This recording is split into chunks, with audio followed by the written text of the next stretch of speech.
G'day mates, it's Busta here, and I would like to give HelloFresh a huge shout out for sponsoring this episode. So HelloFresh is a meal kit delivery service that shops, plans, and delivers step-by-step recipes and pre-measured ingredients so you can just cook, eat, and enjoy.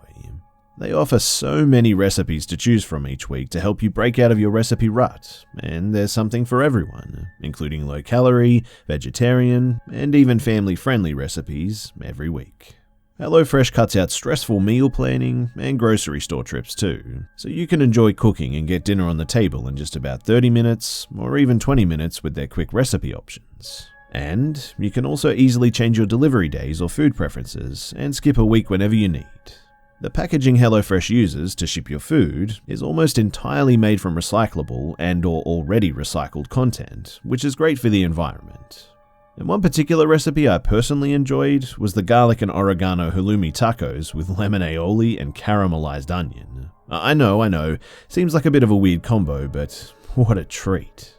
And my family and I had a lot of fun cooking dinner together that night too, and it was super easy to prepare.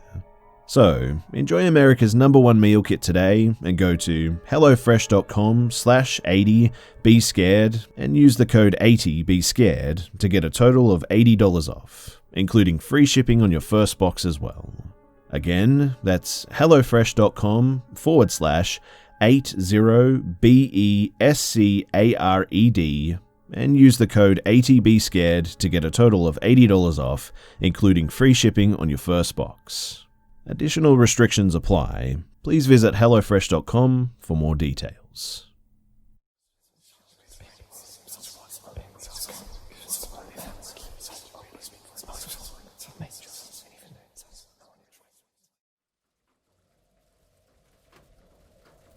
So this happened when I was much younger. I want to say freshman in high school, probably like 2008 or something.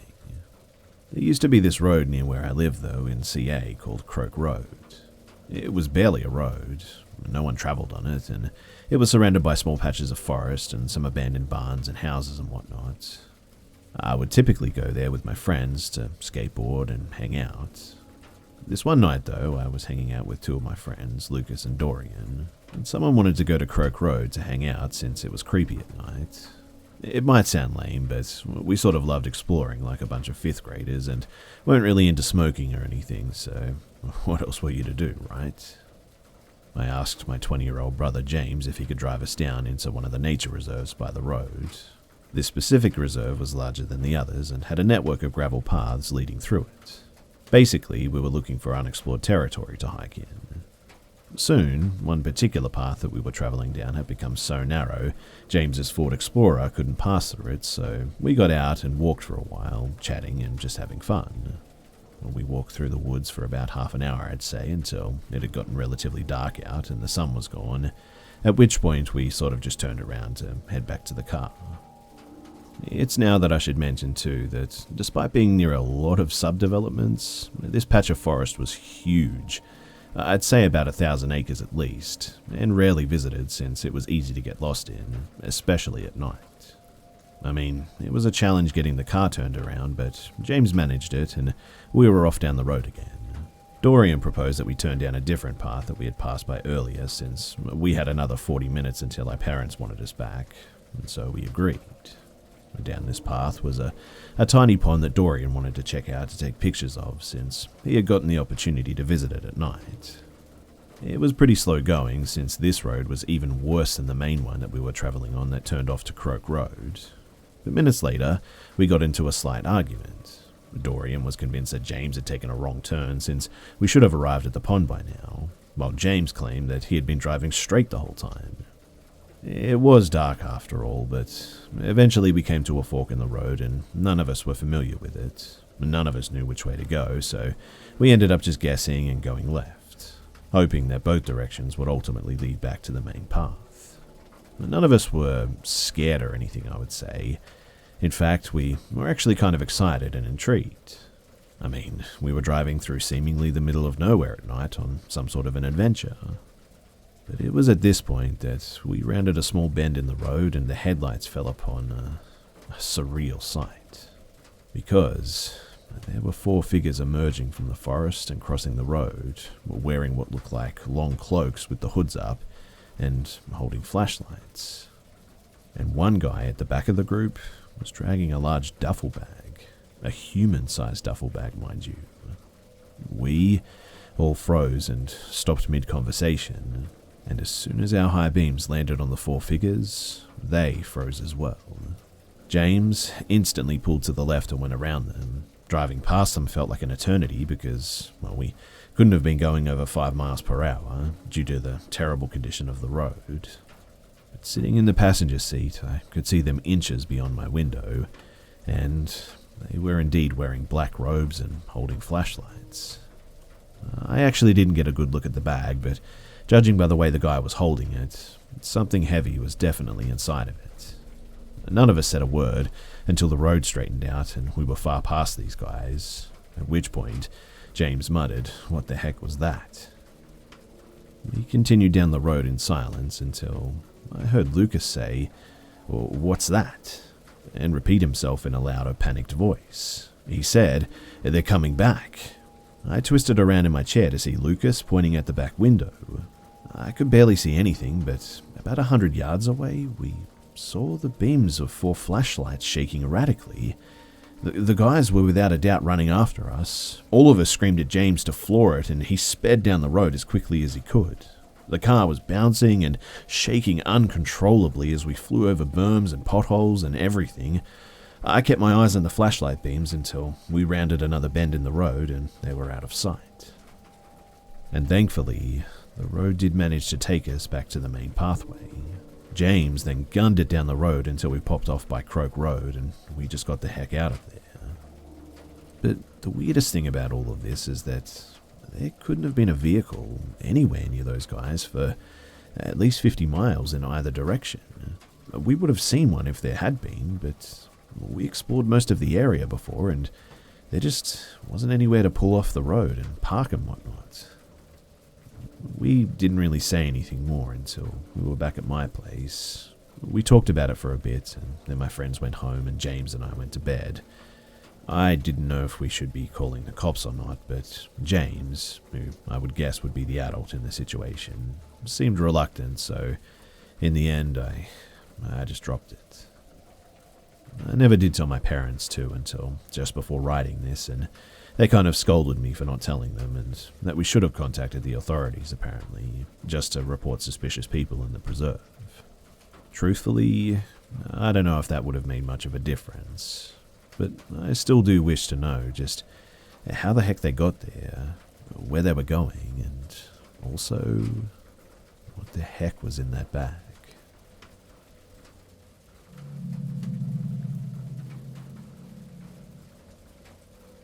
I was born and raised in South Carolina. It was always tough living there because I'm an African American lady. My family and I grew up in a middle, upper-class neighborhood. Both my parents are immigrants who worked hard to give my siblings and I a pretty good life. But it was a Saturday evening when my parents went out on a date. I was 14 at the time, and they trusted that I would be able to babysit my little brother and sister. I'd done this, must have been 1,000,000 times by this point, so I wasn't worried. They left the house at around 8 and promised to be back no later than 11 p.m. Everything seemed perfectly fine at first, too. My brother was in the first living room just playing on his Xbox, I was on the couch near him using my phone, and my sister was upstairs in our room just messing around with her tablet. Now, the layout of the house was something like this. Apologies in advance if this doesn't make sense too, but you open the front door and immediately to your right you have the first living room. That leads into a dining room, which leads into the kitchen. The kitchen is open and leads into the second living room, and from there you can access the backyard and a door to the garage. On the left of the front door you can go up the stairs to the bedrooms. On one side of the hall you have my sister and I's room and a bathroom on the other. You have the master bedroom and my brother's room there too. So I'm sitting on the couch with my brother. I then hear the garage door being opened. It was only around 9 p.m. though, and I knew my parents would never come back home this early. So I got up to meet them at the door and see why, assuming that something came up. Whenever they leave, I always make sure the door from the garage is locked though, so I usually have to let them in. I walk up to the door and Just as I was about to open it, I stopped.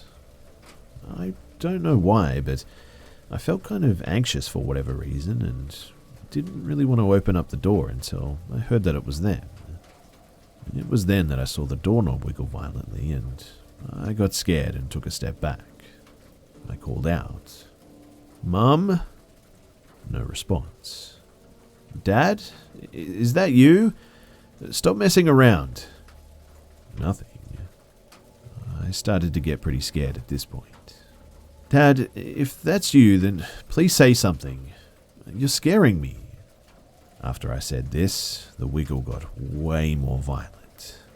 It looked like the door was going to burst any moment. By this point, my brother stopped playing his game and ran into the kitchen. Fearing for our lives too, I ran into the kitchen, grabbed one of the biggest knives that we had, took my brother's hand and ran upstairs. There, I grabbed my sister and ran into my brother's room.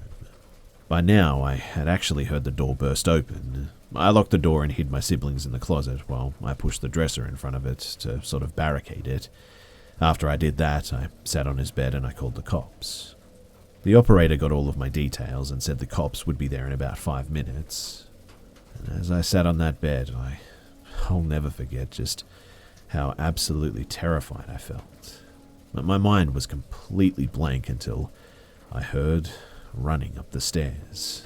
The light sobbing in the closet from my siblings turned into fearful screams, and I had my back against the wall shaking as I held the knife in front of me.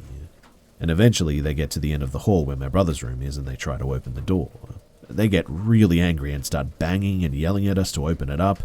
I could tell by the voice too that it was definitely a man. Eventually, he's able to bust the lock and slide the door open. We lock eyes as he tries to get past my little makeshift barricade. I get a good look at his face and features. He couldn't have been more than 5'10" and had a stocky build and a really deep voice. He had, at least to me, very obviously gotten cosmetic surgery too. His face looked incredibly artificial. His skin had this unnatural smoothness to it. He had these grossly big lips and his eyes seemed to be just a little too big almost. I was on the verge of tears when I just yelled, "Don't come any closer, the police are on their way." And that seemed to stop him in his tracks. He took one last look at me when he ran down the stairs and out the front door. I immediately ran to the closet to check on my siblings and to see if they were okay. They were pretty scared, but other than that, they were all right, thankfully. I heard the police finally pull up to my house about a minute later. An officer came in and yelled to see if we were okay. I remember being taken to the station with my siblings and calling my parents along the way. We did file a report, but unfortunately nothing ever came of it. I remember being so angry about it too. I mean, there just couldn't be that many people who looked like this guy. How was it so hard to find someone who left the crime scene within minutes before them arriving? I don't know, but I'm just glad that none of us were hurt that day.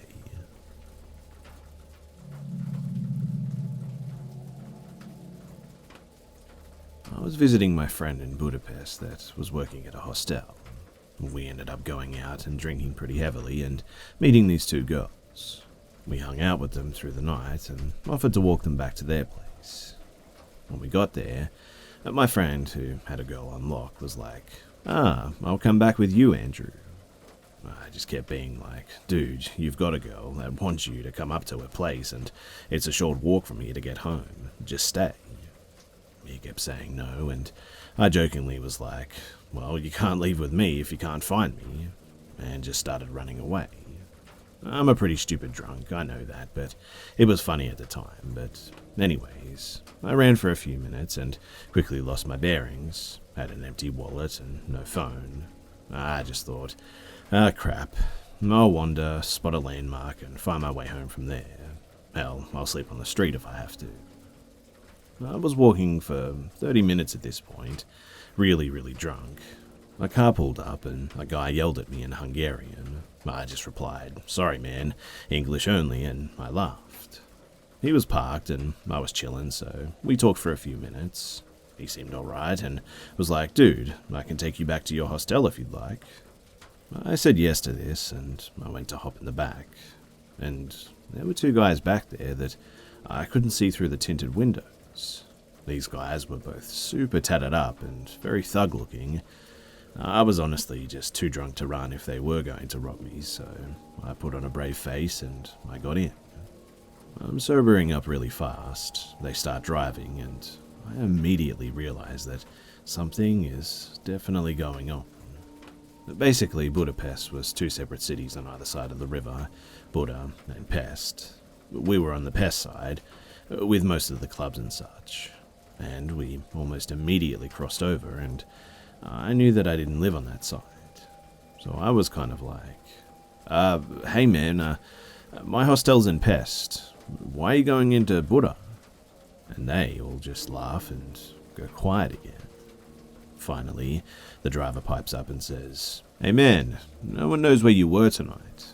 What would you do if we tried to beat you up?" And they're all laughing. I check my door handle and it's child locked. I kind of feign being sick and roll down my window, slightly leaning out. The whole time they're talking, saying that they could kill me and no one would even know, that I didn't even know where I was. I just remember looking at my feet and being like, if you guys try anything tonight, I know you'll hurt me or maybe even kill me, but I promise that I'll kill one of you with me. I swear on my life that I'll make it happen. And they laughed. We keep getting further out of the city, almost to the point of no buildings. We keep going back and forth with the threats when we hit a red light. Everyone in the car was kind of at ease since they thought that I was too drunk to do anything. I leaned out the window, grabbed the handle from the outside, popped the door open, and I fell backwards onto the pavement, rolled, and just started running. The car was stopped for a second, but I was shouting, so they just peeled away. It was around 4 or 5 a.m. at this point, and I find some guy playing Pokemon Go. This was like when it was peak time, so there were a lot of people out there who looked terrified that this bleeding drunk guy is approaching. I explain my situation though, and they're super sympathetic.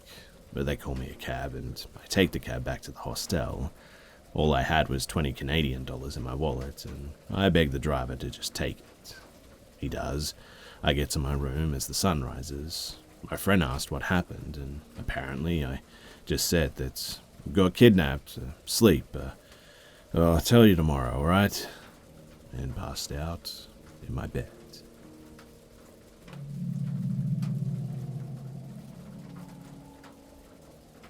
So for the record, I'm actually a female. I'm turning 19 this year, and this story happened when I was 15. Also, I'm actually from France. So when I was 15 years old and just got into junior year, I created my first Twitter account that I deleted because of this story. Some information before I get started. I didn't tell anyone my username, neither my family or my friends. My profile picture was an avatar, so no pictures of me on the account. And as for the location, I said Paris because I lived in the suburbs. I didn't have many followers too, 20 or maybe 30 if I was lucky, and I didn't follow that many people. And as such, my TL just wasn't really interesting. Now, one evening, in October, someone sent me quite a strange direct message. It was a 200 followers account, and the message was something like, "Hi, my name is Rob. I just turned 17 and wanted to know if you lived in such and such a place because I will soon move in and go to the town in the high school, and I'm looking for friends." And that place was obviously the town that I lived in.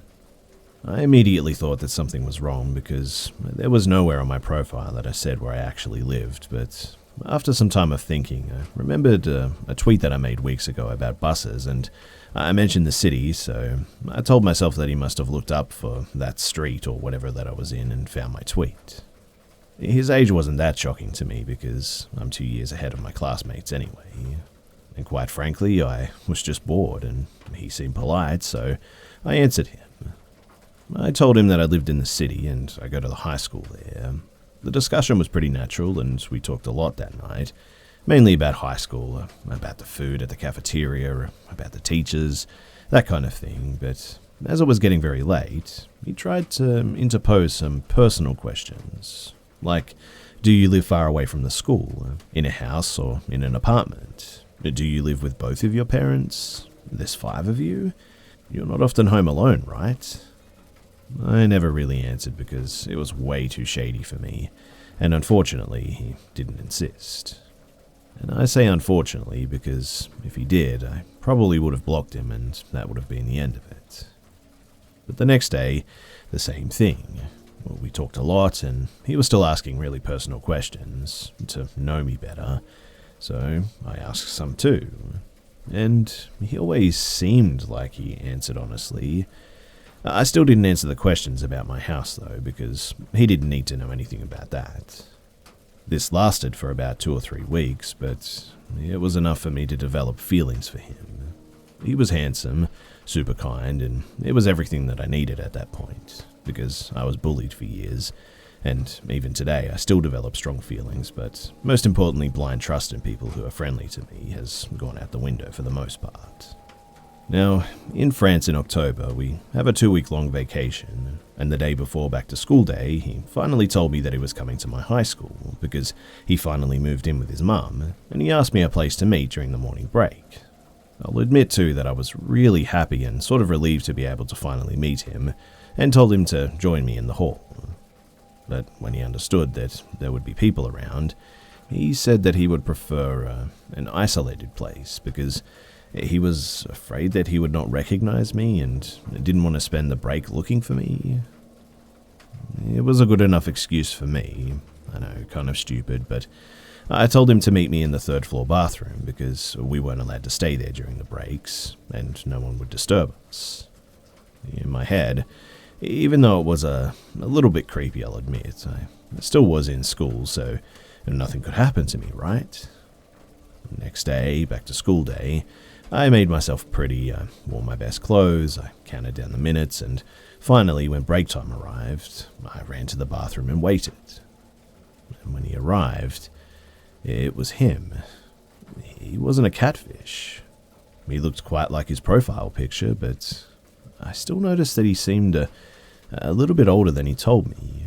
I thought maybe 20 years old instead of 17. We talked a lot though, we got along really well, I was really pleased, and at the end of the break, he asked me to go to the fast food place with him for lunch. I said no in the end because I didn't have any money, and I always refuse people to pay for me and whatnot. It's a principle thing. He seemed disappointed, but offered to walk me home after class. I explained to him that I have to take the bus, but that he could walk me to the bus stop if he liked to. He looked disappointed at this, again, but finally he seemed to accept it. And that's exactly what happened, and it was so great that it quickly became some kind of a routine. We met in the 3rd floor bathroom during the morning break, and he always walked me to the bus stop after classes. Surprising fact, too, is that I never saw him in the hallways nor at the cafeteria, but I thought that at that time the building was huge and there were like at least 1,500 students in there, so if our schedules didn't coincide perfectly, there was pretty much no way that we would meet each other. This little game lasted until December, so almost a month and a half. The 14th of December, a Thursday, I complained about how lonely I was going to be that evening because my dad was abroad for work, my brother was always at his friend's house, my little sister was on a school trip, and my mum had work late that very night. It was very reckless of me, I know, but after weeks, I honestly thought that I could trust him. That evening, he walked me to the bus stop like normal. We both waited, and I got on the bus, waved at him, and put on my earphones. I had 2 stops before my house. It was about 17:45 in December, so it was already really dark outside, and as I got off the bus, I just, for some reason, had a really bad feeling. There was that really uncomfortable sensation in my stomach, and I felt like I was being watched. I paused my music, but kept my earphones in, so that people thought that I couldn't hear anything, and honestly, that is exactly what probably saved my life that day. I lived in a suburban neighborhood, like I said, very silent, especially at night, with no visibility on the big road the bus passed in. When I heard footsteps behind me, I understood right away that there was somebody following me, and he was not well-intentioned. At this point, at least, I could hear that he wasn't accelerating, so he wasn't trying to catch up with me, but I couldn't guess how long it would have lasted. As quietly as possible, I tried to reach for my keys in my pocket, and when I finally pulled them out, I ran as fast as I could. The best sprint of my life, in fact. I don't know how it worked, but I managed to open and close the door before he could reach me. I then deactivated my alarm, which, by the way, confirmed that I was home alone, and quickly took a good look through the glass panel on the door. It wasn't a peephole, it was like a whole window thing, so if someone wanted to see what was happening inside, they actually could. And you guessed it was him, a few meters away, looking at me with a really creepy look on his face. He followed me to my home, probably with a car, and he was clearly not here for a chit-chat. I still don't know why I didn't call the police. I was just totally paralyzed, and honestly, I wasn't quite sure what to think at that point. But we both stared at each other for a minute. When I took back control over my body, I ran into the kitchen to get a knife and got back to the door. And he was still there too, banging against the door now. I feared for a second that the glass would break, but thankfully it didn't happen.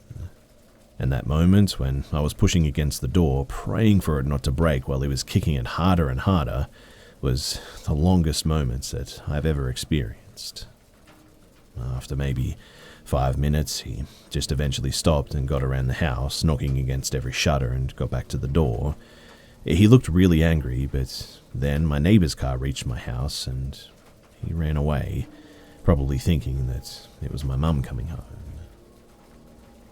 On Twitter, he sent me 1,000 messages before I could block him. He then deleted his account, and I thought that I was done with the story. But quickly after this, some accounts which had recently been created followed me. Their ats were all a series of numbers and the first letter of his name. And as soon as I blocked one, another one would follow me. I chose to delete my account at that point because I just couldn't make it stop, and it was just too hard to endure because they were sending me dozens of insulting DMs every single day. Luckily, I talked to other people who were supposed to be this person's classmates because I hadn't seen him again in days. But not a single one had ever heard of this guy.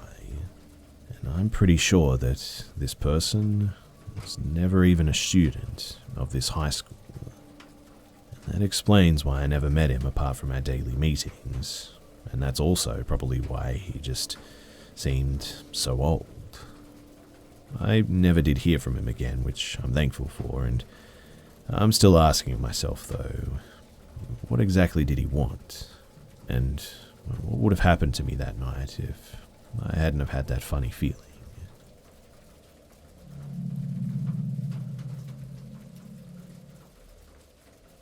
So a little bit of backstory. When my parents dug the foundation of the house that I grew up in, they actually came upon a native burial ground. Upon finding this, they reburied the remains and called a native priest to come and bless the land. They ended up moving the foundation over about 50 feet to build their house in the end too. Fast forward to when I was a child and a teenager. I would always hear my name being called from what sounded like family members, but nobody was home. There were a multitude of years that this went on as well, and I would seek help and understanding for what was going on. Nothing ever came of my search for answers. It was always just put off as an imagination. But here is where things started to get weird. So, I remember one night in particular. It still gives me extreme emotions thinking about it today, 12 plus years later. But I was sitting in the basement playing Call of Duty 4, home alone, as was the par with all of my paranormal experiences. When all of a sudden, crisp as day, I hear a little girl singing a song in what sounds like an ancient language. Nothing I've ever heard before, or ever again. But I sit there frozen, just listening to her, until this great amount of fear just takes over my body. I bolt up from my chair and go to walk to the stairs, and that was when it happened. It was honestly like I just walked into a deep freezer. I'm completely frozen at this point too, and I'm sure you can smell the terror on me. I was stuck there in this spot for what seemed like forever when it just suddenly went away. Later that night, I had a dream about a little girl in a white dress who was singing a song. the same girl that apparently I'd heard while playing games in my basement. This memory was stuck with me too, clear as day for the better part of the 12 years that I mentioned, always in the back of my mind. When I told people at the time what had happened, it was always just brushed off as mental illness of some sort, but I know that this just wasn't the case. Years later, I come to find out that the burial ground that is next to my house was actually a ground for kids. Big yikes. I know that my parents did all they could to put those spirits back to rest when they inevitably accidentally dug them up. But I think about that girl from time to time, and I really wonder just what her story was. If I think of any other stories that I might be able to add here, then I'll add them later. But as for that, this was my story. I'm hoping to gain understanding or possibly relate with some people on here if there are any. But thank you for listening, and I look forward to what you guys think may have happened to me.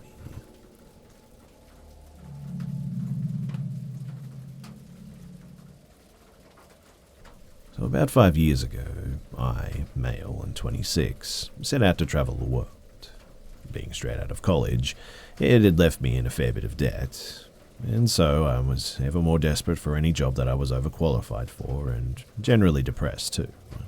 I felt isolated and alone in my small town in Washington, and found the only way to get out was to travel. My high school buddy suggested that I look into woofing and volunteering as a way to travel cheap, and so I did just that. The way it works is quite simple too. Basically, you work for around 25 hours a week on some farm for food and housing. The draw is that since the community is a bunch of cheap-ass travelers, it's quite big. It's a great way to meet new people, get outside of your comfort zone, and just let yourself live and figure life out. So fast forward 8 months, and I am now a seasoned cow turd shoveler. I started out in Washington, Oregon, and went south to California. There, I was able to save some money. I was paid under the table for some extra work and was now faced with a decision of where to go in the world. The excitement of being able to purchase a ticket to almost anywhere in the world got the best of me too. And on the advice of some stupid hippie volunteering partner, I chose it at random. I went to a randomizer website and I clicked the country button. Georgia, the country of Georgia. To say I didn't know anything about it too was an understatement, but the fear of the unknown made it exciting and exotic somehow. And so, I did it. I purchased a ticket and started browsing for a farm that could host me. There were a few options in the end, and most were pretty remote and didn't even have internet connection. I messaged every single one too, because few ever responded, and got a response from one farm on top of a mountain. The picture showed a traditional Georgian stone house with a large garden out in the back, a family with several cheerful children, grandparents having dinner, animals, and it seemed warm and inviting. The description was written in good English too, and the requirements for work seemed pretty reasonable. I was excited. After I flew to the capital, I followed the directions that they had sent to locate the farm, which wasn't an easy task. Few in Georgia speak English. The roads are pretty messed up since few have been maintained since the fall of the Soviet Union, and the country is generally poor too. It took me around 20 hours of Soviet buses and taxis and weird serpentine roads and paths to get to that desired blue pin on my map. It was a dirt path leading up to a steep hill, into a national park up to the north of the country. And there was nothing for miles on end but trees and their dead silence.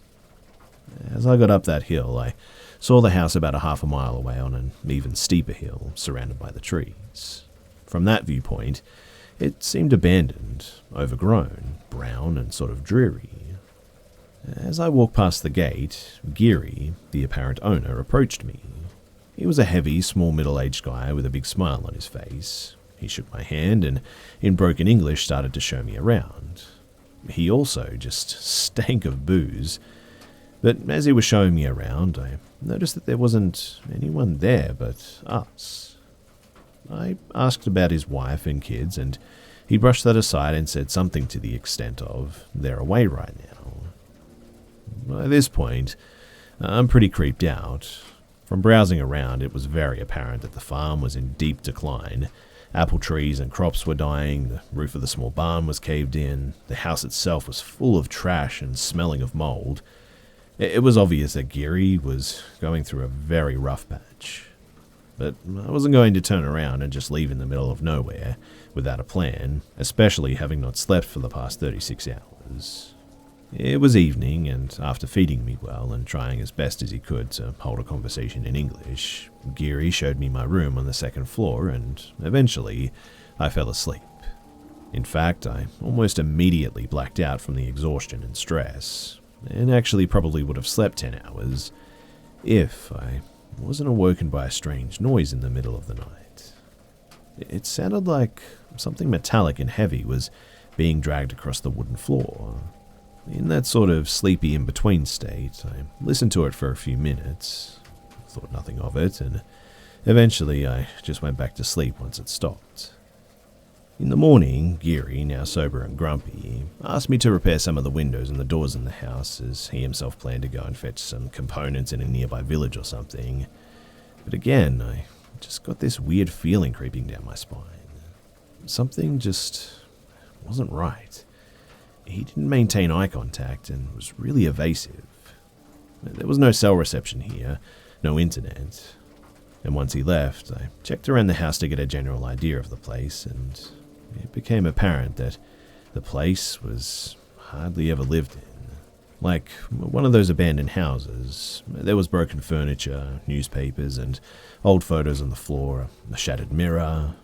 I took my phone and looked through the saved listings again, and that was when I noticed that the photos didn't really match either the backyard, the garden, or the walls. Geary wasn't in any of them, in fact, which meant that I was in a completely different house. By this point, I'm in full-blown panic. I pack my stuff up and start to leave when I see a group of 3 men going up that first hill. There aren't any paths that I can take, so I go behind the house and rush down this hill into the forest. After some time, I stop and listen. I hear them in the house. They're clearly looking for me, and afraid of making any noise, I just remain still, hidden behind a bush. I don't know how long I must have waited there for, but man, were they persistent. At some point, I hear them leave, so I count until some large number and proceed back into the house and path, and once I find it's all clear, I just book it the heck out of there. Never ran this fast, in fact, but I'm still in the middle of nowhere. No traffic, no public transport, nothing. Eventually, I reached a paved road and I start walking in the general direction from where I remember coming. Hours go by, but finally, a car drives by and stops. Now, in a horror movie, this would have been Geary and his friends, right? But this was actually a really nice Russian family that gave me a ride to town. But when I finally got internet access again, the listing had disappeared from the website in the few days before I left, and I haven't heard from Geary ever since. I'm yet to make sense of that experience. I have travelled since and volunteered too. Some people, once they hear this story, laugh and say that the guy was coming over with a couple of friends from the village to have a chat over a few beers or something. But some, they say that he was bound to kidnap me and even kill me.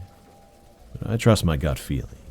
Something just was really not right about that place, and I'm glad that I ran when I did.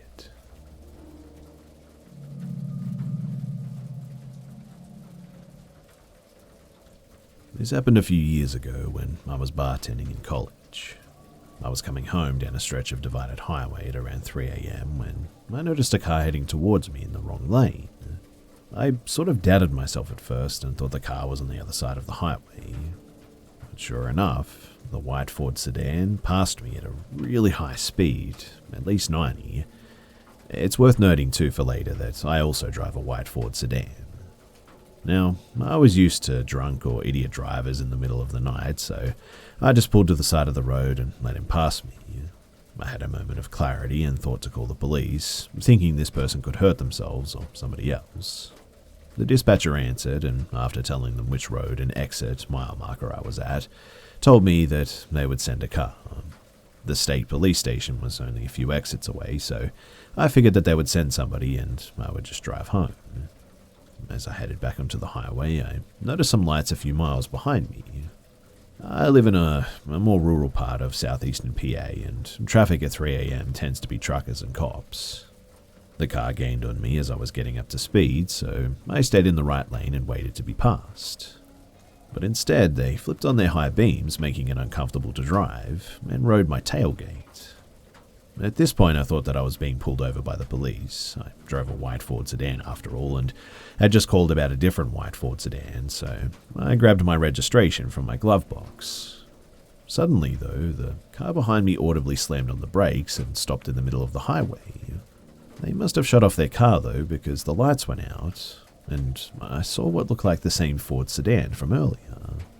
Still, I thought this may have been a police car, though. They had a roof rack, and it could have looked like I had reached for a gun or something in my glove box, so I panicked and called 911 for the second time and asked the dispatcher if they had sent a cruiser to investigate. The dispatcher was a little curt with me this time and assured me that they had sent somebody out. "Listen, we've sent a trooper out to find the car, sir." "Well, I only asked because somebody's following me and acting weird. It could be a cop, and I think I freaked them out by getting my registration." "Are you pulled over?"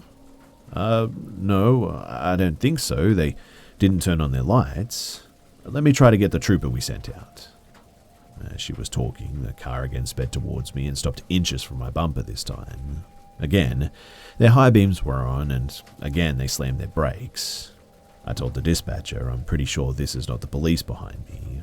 The car sped to my bumper again and turned their high beams on, this time laying on the horn. Hearing this, the dispatcher asked me what was happening. "Did you honk? What's going on?" "No, that's the car behind me. I don't think it's a cop, though. I'll try to get the trooper again, but I don't think that's him behind you." For some reason, this is what really shook me. But before, I was just thinking that I would get pulled over and maybe get a ticket. Up until then, I was going to the speed limit and trying to avoid getting pulled over.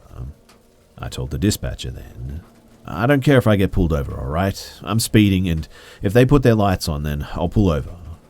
I started to accelerate, and the person behind me just kept up with me. The speed limit was 55 here, and they kept on my bumper the entire time, but this time, they were swerving like mad. I tried to signal for an exit, then bail on it, but they followed. At the next exit, I took the off-ramp and continued onto the on-ramp, and the car behind me followed me the whole time. I thought about trying to go to a convenience store or a gas station, but the dispatcher and I thought that would probably be unsafe. She was calm and talking to another person trying to send police to me. The other person, maybe a supervisor or something, asked if I could drive to the state police station. Realizing that I was one exit away too, I told her that I was coming there, and she said that she would have troopers meet me outside. As I pulled off to the exit, the car followed me. I blew a few red lights trying to get to the police station, and the car tried to pull into another lane to pass me or pull up alongside of me. Once the police station was in view, though, I put on my turn signal, and the car slammed on its brakes again, turned off their lights, and turned into a parking lot.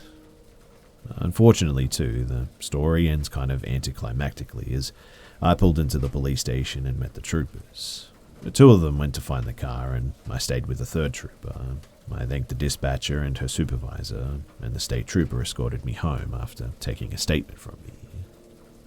I was never called to follow up or testify or anything too, so I can only assume that the person never got caught.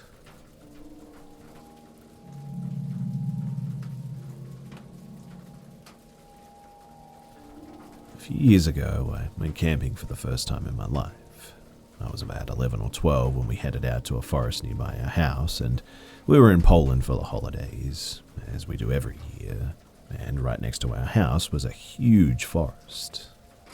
So one day, we decided to take out Mum's old tent that she still had from like the 90s and just stay for the night or two in between some wildlife. Good thing too is that the place that we chose to sleep at was only about 20 or maybe 30 minutes away from the house. The bad thing, though, was that there are a lot, and I mean a lot, of wolves, foxes, and boars out in this forest, and honestly, I kind of regretted going there in the first place. But we set everything up at around 6 p.m, and my sister and I set up the campfire. My dad chopped down a smaller tree earlier with his oak axe. That's an important part of the story for later, too. And by now, it had dried out enough to catch fire. We sat around it for quite some time, probably around 4 hours or so, until it was so dark that we decided to just head in to sleep. My two sisters and I were on one end of the tent and my parents on the other. Now, it was probably just the fear of getting eaten alive by some wolves or homesickness maybe, I don't know, but for some reason I really just couldn't sleep that night at all. I heard my dad tell my mum that he was going out into the forest to get some wood for the morning while it was still fairly dry, or it would be all soaked up with the dew by then. The thought of not having my dad around made it even worse for me to even close my eyes for a second. I'm really not too good at telling what time it was too by just staring at the sky, while trying to figure out how long I'd been there, so I would say maybe around 12 or 1 in the morning, but who really knows? I was actually just about to fall asleep too when I heard some rattling outside of the tent. My first thought was, oh no, it's a wolf. I was honestly terrified, and so I just sort of popped my head through the little curtain that separated the two halves of the tent, basically just a piece of thin fabric hanging on some threads, to see if my dad was back. But he was still gone, and it had been over an hour since he went. I was confident of that. I lay back down and just tried to fall asleep, but when I turned myself on my side, I saw this faint human shadow outside of the tent. I froze and let out a kind of teeny squeak. The person seemed to be holding some sort of an axe or maybe shovel type thing or something in its hand, and so I thought at first, maybe that's my dad and he's back now. The shadow walked towards the entrance of the tent and just stood there at the zipped up door for maybe 30 seconds. I began to wonder why he wasn't just coming inside, but the person finally ran off into the forest and dropped an axe. You could hear the footsteps fade in the distance and a thump just appear along the way. And quite honestly, at first I thought, what the heck is my dad doing? Maybe a minute or so later, I hear my dad walking back from the opposite side of the forest and enter the tent all tired, and then he just fell asleep. Seemed kind of sketchy and fishy and scary to me, but it was so late that I couldn't even think anymore, and somehow I fell asleep eventually. The next morning, I woke up after my dad dropped his phone on his face, letting out an ouch. I peeped through the curtain at him, and he just smiled back while rubbing his nose. I needed some fresh air, though, because I was feeling a bit sick. Maybe from the nerves in the morning or homesickness, I couldn't really tell. But both of us get out of the tent and walked around for a while. Well, we circled around the campsite for around 10 minutes until we came back to our tent. And that's when I noticed something that made chills run down the back of my neck. A few meters from the tent, in the corner of my eye, I managed to catch a glimpse of something red.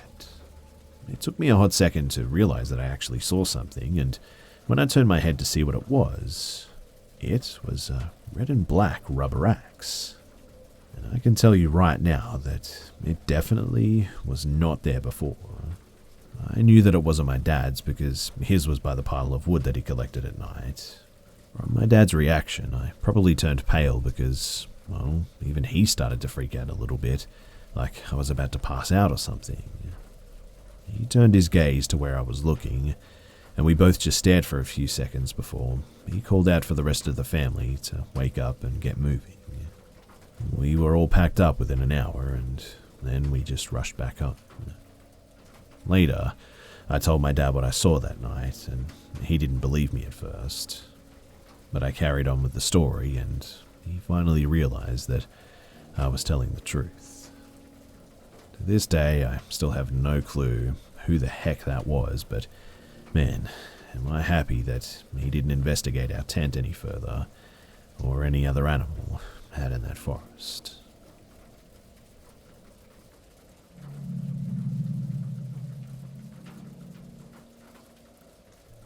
When I was young, I'm talking like 3 or 4 years old, I moved to a newly built house in Baytown, Texas, and there wasn't anything creepy or weird about it until about a few months later.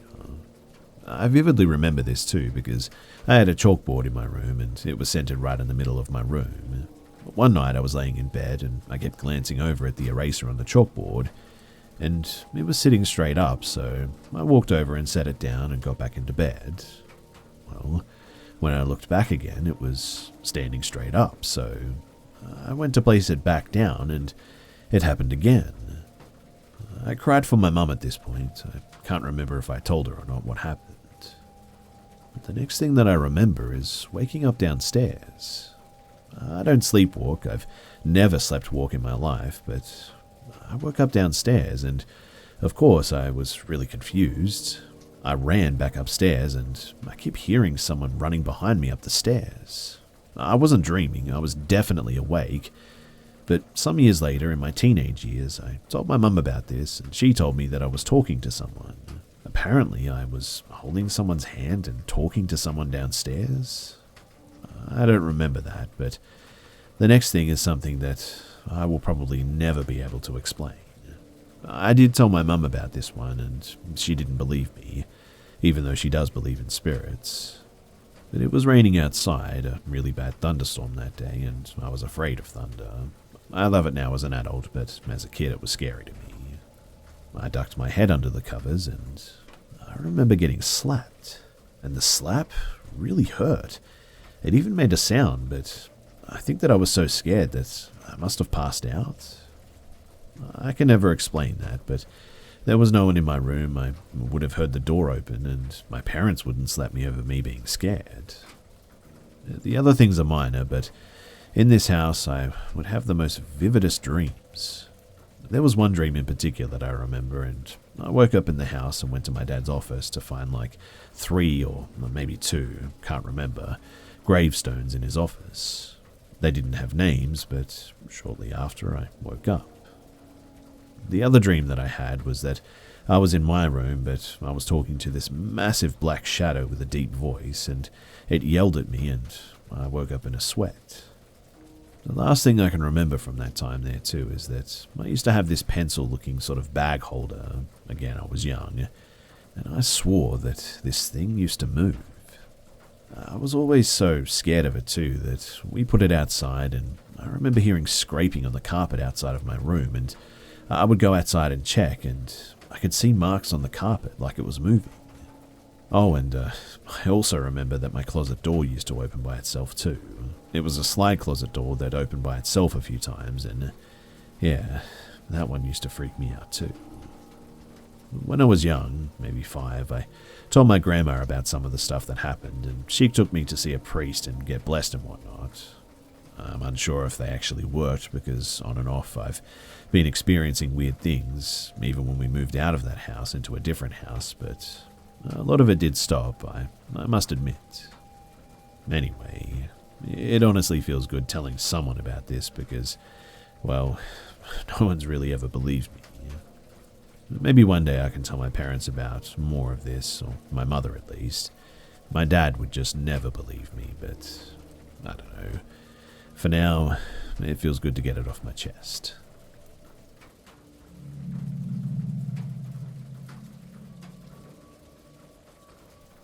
Several years ago, I worked at a voluntary crisis unit for the acutely mentally ill.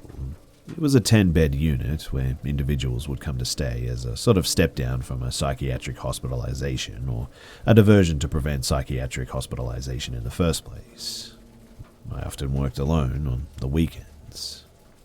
Now, one Friday evening, we received an admission. Michael.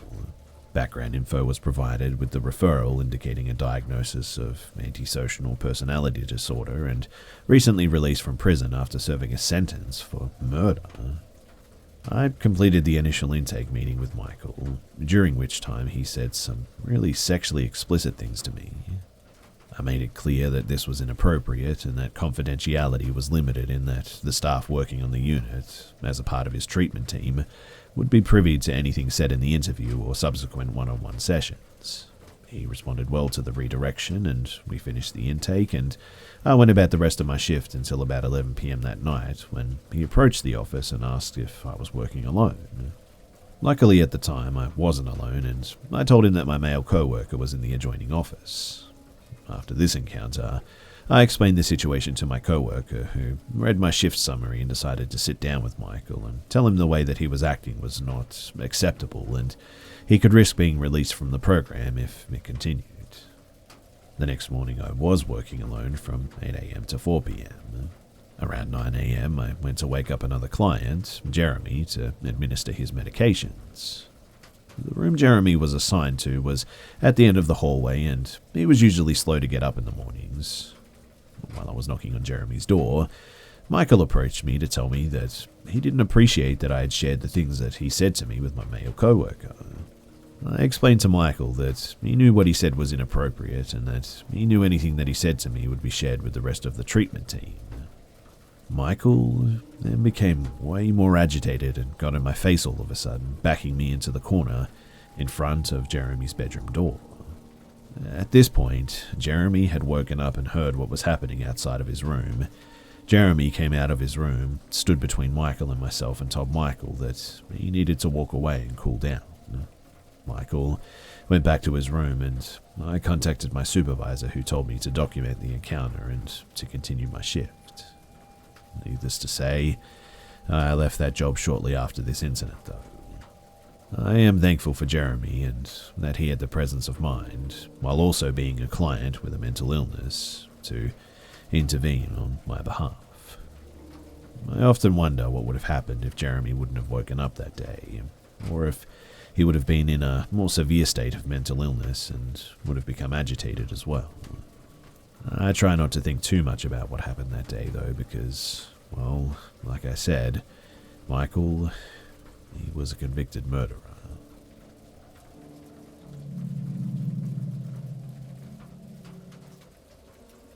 This was a couple of years ago now, when I was still in uni, and it happened on a Friday night.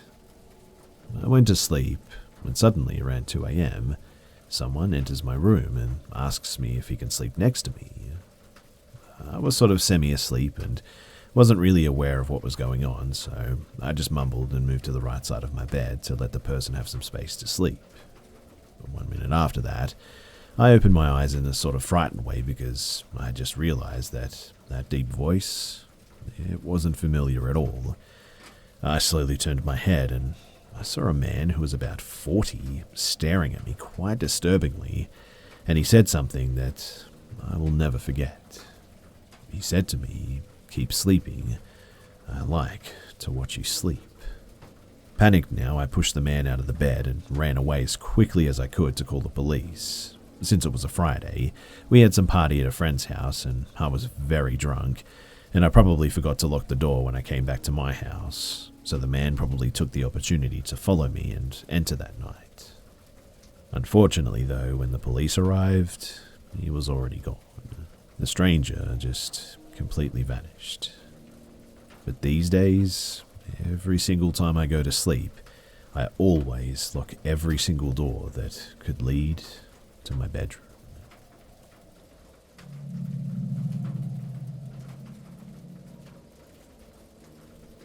Back in 1989, I was with my boyfriend Eddie, his best friend, my older sister Angie, and about 6 other people.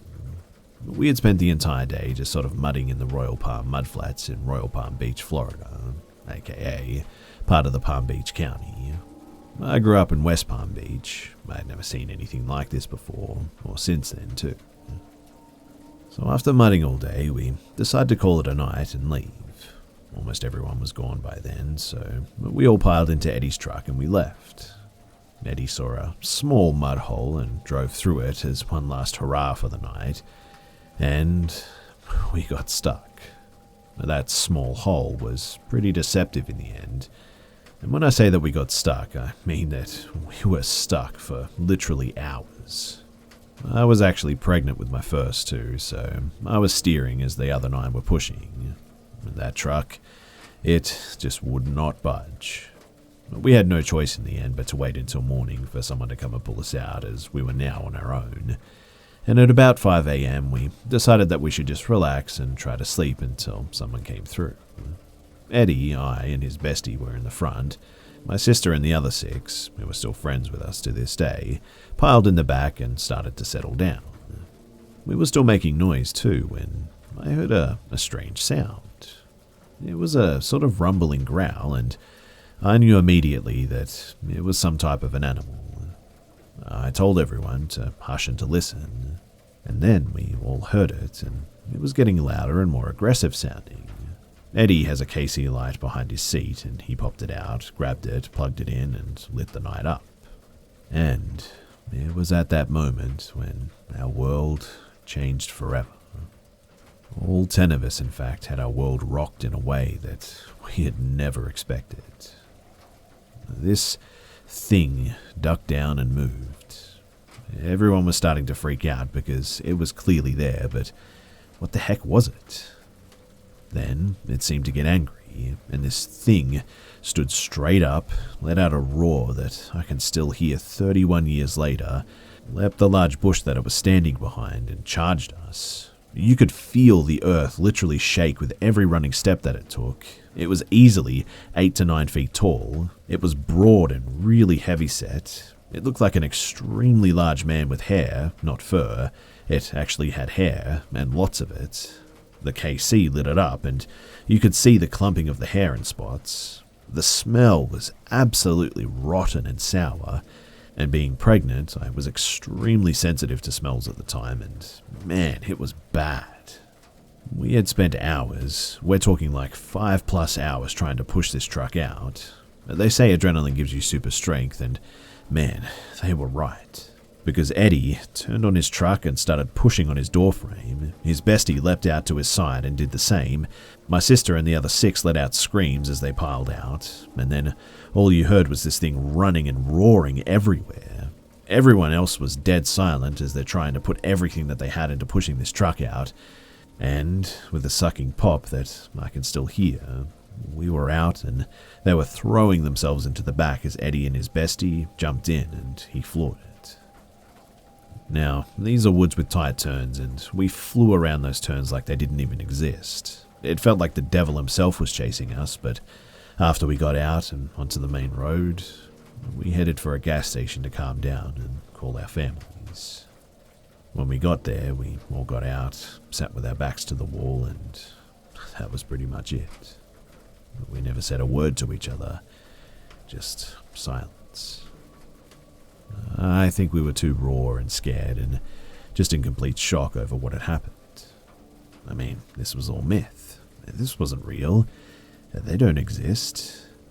Yet, there it was. After we all called our parents, we went home, one by one being dropped off and not a word spoken. In fact, my sister and I didn't discuss this until about 5 years ago. We finally opened up that night and have slowly talked to the others too. But 25 years after the fact, and every single one of us that have spoken about it have the exact same story and memory forever burned into our minds. It wasn't cool. It was very scary. And I think the reason that we couldn't talk about it for so long was because our brains were just in denial at first. And then we just didn't really know how to open up about it. Now I look back and I say, yep, we saw Bigfoot.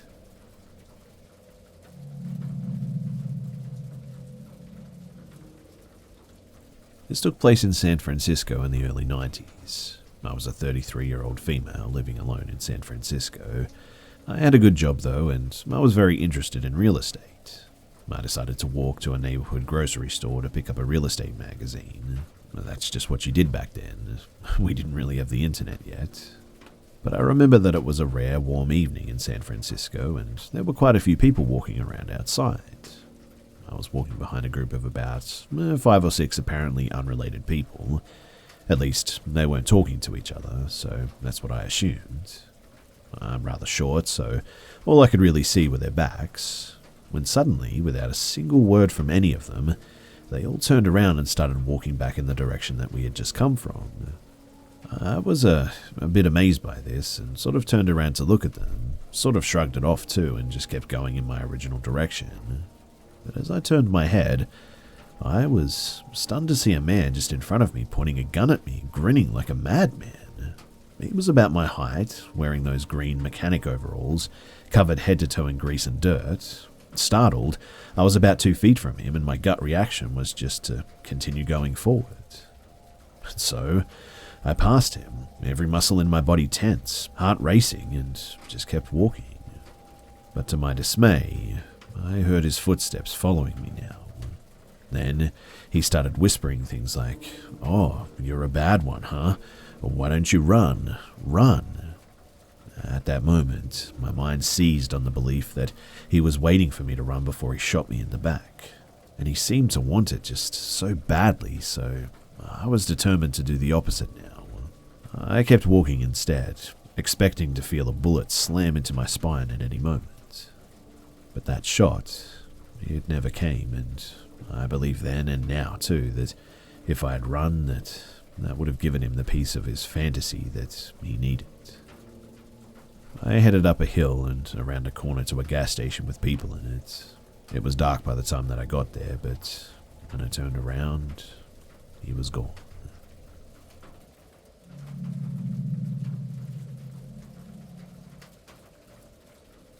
This event took place in Germany in the summer of 2017.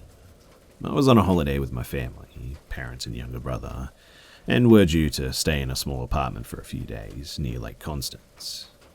After a long journey from England, we arrived at the destination, a small guest house with a few rooms and a separate apartment complex. As we arrived late, the kitchen had closed and we didn't have any food with us, so we had to skip dinner. We then went over to our apartment to unpack and just rest for a bit. Nothing seemed off about the apartment at first glance. Everything seemed to just be in order, and it didn't seem to have any bad vibe at all. I did notice, however, that the cable connecting the TV to the wall had been severed, almost like something had chewed through it or something. I didn't think too much of it, as the TV was quite small, and there probably wasn't too much in the way of any decent channels anyway. Once we had unpacked, we went to the bar around the corner that was open late for a couple of drinks. My brother and I had left our phones at the apartment, so I went back to retrieve them from the safe. And this is when things began to get a bit strange. So I went over to the safe to get the phones. I had operated the safe before and knew the code and how to open it. This time, however, it just wouldn't open. I entered the code and pressed the unlock button, but nothing happened. I kept repeating this, and nothing happened, and while doing this, I began to get this feeling that someone was just standing behind me. But every time I turned around, no one was there. I was then overcome with this dizziness and almost an electric feeling, as if I was being pumped full of electricity. It occurred for a few seconds. All the while I felt as if I couldn't move and that someone was behind me. The feeling wore off though, and I looked around to see nothing there. I tried the safe again, and this time it opened. I went back to the bar and I told my family what had happened. They were a bit taken aback and didn't know what to make of it. We all returned to the apartment though just before midnight, and that's when things began to get even weirder. So there were 2 bedrooms to this apartment. My brother and I were sharing one, and my parents were in the double bedroom. My brother complained that he felt sick and he went to go sleep with my parents. A few minutes later, though, he was being violently sick in the toilet. My mum was panicking because of the amount of sick that he was retching up. More horrifyingly, though, the colour of this sick was just jet black. He hadn't eaten much that day, and he didn't consume anything of that colour, so it was weird. But he immediately felt better after the ordeal, and then we just all went to bed. Being someone who believes in the supernatural, but also being fairly rational, I tried my best to reassure myself that there was probably just a logical explanation for all of this. This was made difficult, however, by the events that followed. So, despite the windows being open, my room just felt unnaturally hot. The outside temperature wasn't particularly warm, so I found this somewhat strange. Seeing as I couldn't sleep, I decided to go on my phone for a bit. The Wi-Fi, which had been fine earlier, just didn't seem to work. Most of the electric seemed to work 1 minute and then just not the next, and it could have been faulty wiring maybe, but something just seemed off to me. I put my phone on charge and sat at the table across the room, and the overhead lamp didn't work at first, but after flipping the switch a few times, it eventually turned itself on. I grabbed the pen and the paper that was on the table and began writing out football scores. Not something that I would usually do, but I was bored and didn't know what else to write. After about 5 minutes of doing this, the light began to flicker though. I didn't worry about it too much, and I just carried on writing. But what happened next, I will never forget. I began to feel just overcome by this peculiar energy, an electric feeling similar to what I had experienced early on that night. I was unable to move, and I just couldn't take my eyes off the piece of paper that I'd been writing on. The electric energy surged through my body, and everything around me was blurred out as all my attention was focused onto the paper in front of me. The writing and the numbers that I had written on the piece of paper slowly began to turn into a foreign language.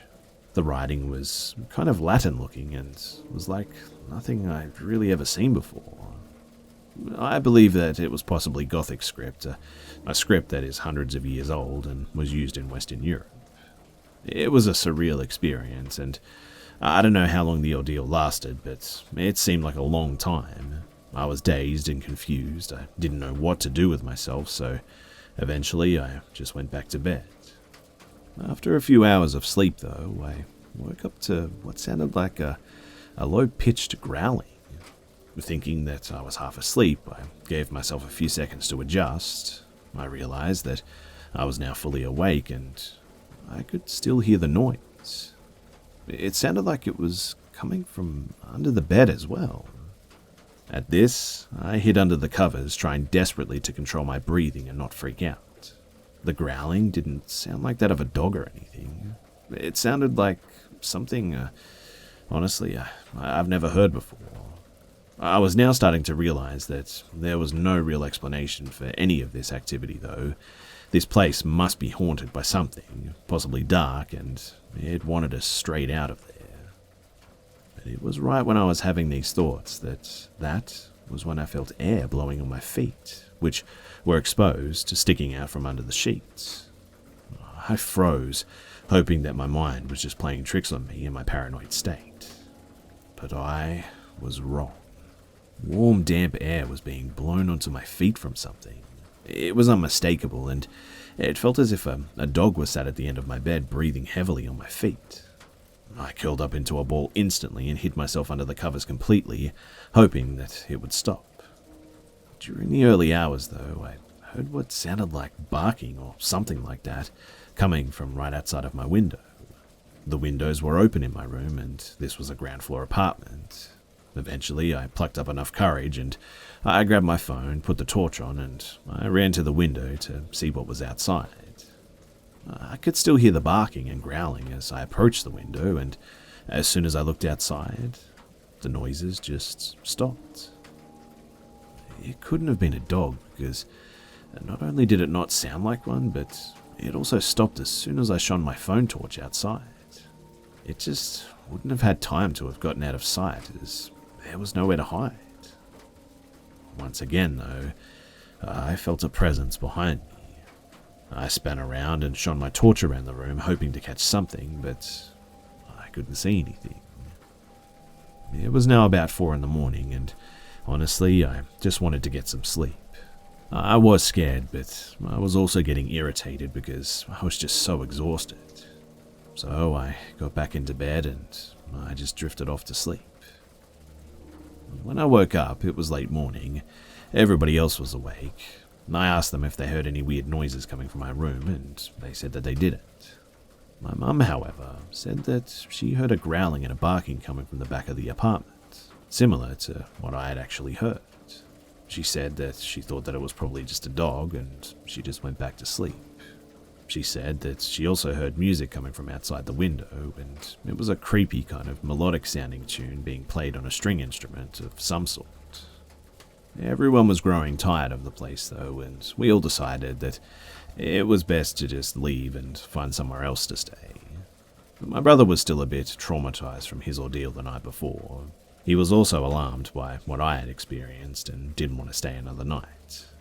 The staff back at the main guest house weren't happy that we were leaving and demanded that we pay the full price. My dad argued that the place was in a bad state, considering the appliances weren't working properly. He didn't mention the strange activity though, and we eventually left that afternoon and found a new place to stay for the remainder of our trip. This place was bed and breakfast and was much nicer. To be honest though, we were happy to just be away from that other place. Unfortunately, the rest of the trip didn't really go to plan. My dad became ill and was in bed with a fever for a couple of days. He said that it was like nothing he'd ever had before and would have these hallucinations of the previous place that we stayed at. He also heard creepy voices talking to him, and this subsided once the fever disappeared and he made a full recovery almost instantly, which was kind of weird. On the journey home, my mum was also violently sick, worryingly so, because this sick was black, the same colour as my brother's. I then began to feel really sick on the final part of the journey as we got back to England. Not long after we got back to our house too, I also had to run to the bathroom and was sick rather violently. This meant that all four of us had now been ill since staying at that apartment. I don't know what was going on with that apartment that we stayed in, but it sure as hell wasn't friendly. I try and convince myself that it wasn't anything sort of demonic in nature, but it's hard to think of what else it could have been, or what it could have done if we'd stayed longer. My family is just as creeped out by this as I am, as are the other people that we've told. The only thing that is certain, though, is that we'll never be returning to that place, ever again.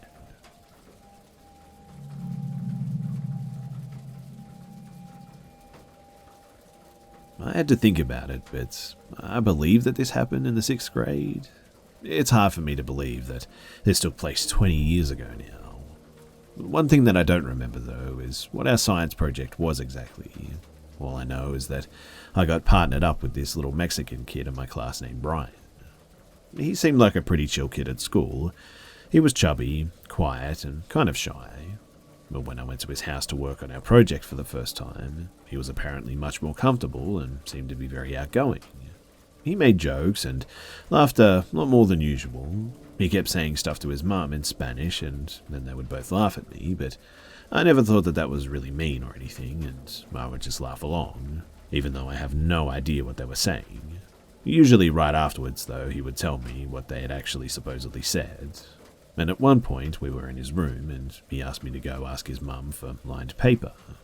I told him that I didn't speak Spanish, and he should go and ask her, but he said that he would just tell me how to say it. I don't remember exactly, but he told me to say something, and I said it, and then I went to go and ask his mum. I knew that something was off right away, though, just by the way that she looked at me, like I had said something really crazy.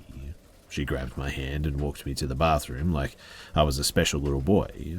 And once we were in the bathroom, she pointed at the toilet paper with that confused look still on her face, as if to say, where the hell else would it be? I was confused and could only speak to her in English while she spoke to me in Spanish, and we didn't understand each other. Soon we heard Brian having a hilarious laughing fit from the other room, laughing so hard like he thought it was the funniest thing ever. But I was pretty sure that it was only kind of funny. I wasn't worried though, and I just laughed it off like, haha, yeah, you got me. But eventually he became really excited to show me something. He told me that he would be right back, and then he ran out of his room. He was gone for a minute or so, and then he returned, telling me to follow him, and he was so sure that I was going to love whatever he was about to show me, so I was kind of excited too. I couldn't wait. We get outside, and he goes to this little shed and pulls out a lawnmower. He tells me to follow him, and he started the mower, began walking, and then gestured with his hand again for me to follow him. As we walked, we rounded a corner, and there on the ground was a net full of frogs. There was maybe 20 or more frogs in there, and I didn't have time to stop him. Right before it happened, we looked at each other too, him looking at me to make sure that I was looking, and me looking at him in just pure confusion. He pulled back on the mower, raising the blades and then let the weight of the spinning blades fall down on the writhing pile of frogs. The mower bogged down for a split second, and there was a sickening wet crunching sound, followed by chunks being spit everywhere as he raised the blades back up. He raised the blades and then let them fall on the pile of frogs 4 or 5 times. All the while, he was just staring at my face and laughing maniacally at my horrified reaction. He released the bar and the mower went silent as he crumpled to the ground and began rolling around in the grass, just laughing his head off. A couple of frogs escaped without getting blended, thankfully, and a few more frantically scattered away from the mower, missing a few limbs. I just kind of awkwardly laughed with him and played along like nothing bad had just happened. I never really get disgusted to the point of throwing up, and it's actually hard to disgust me at all, but from that point on, I definitely knew that there was something seriously wrong with Brian, and until now, I've never really told anyone. I wouldn't say that I was afraid. It was just that I didn't think that it was a good idea to tell anybody what had happened. Not his mum, and not my friends, and not my parents, not my brother or my sister, and not even my best friend.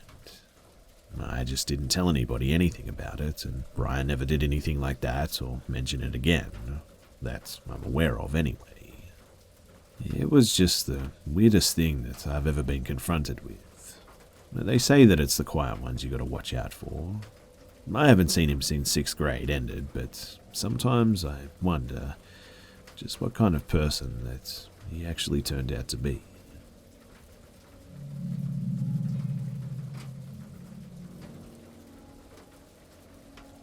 When I was a little girl in primary school, I was really close with a group of boys. We would play fight in breaks or pretend to be dragons, and the group was quite solid. I was friends with a lot of my class in primary, but I wasn't a fan of sitting around and talking like the girls did. My best friend, or one of them, at the time was Tommy. I don't remember too much about him, but we had been friends since year 2. We would play fight, and he would add to ideas for my dragon club.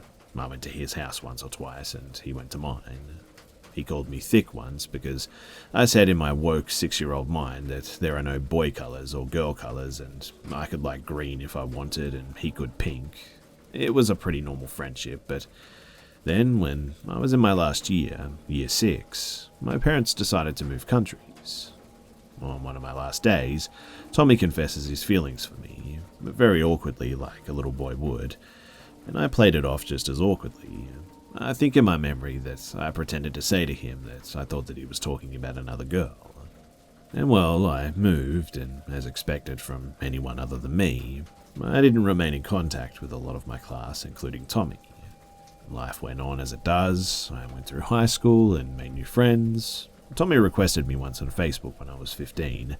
He was using a fake account, which was a little weird, but I didn't think much of it. He sent me photos of himself telling me that he was trying to get into modeling. Not something that I expected from him, but I was supportive nonetheless. In fact, I remember thinking that he was kind of attractive and showed my friends for opinion. Besides that, though, there really was no more conversations with Tommy, and we continued to just live separate lives.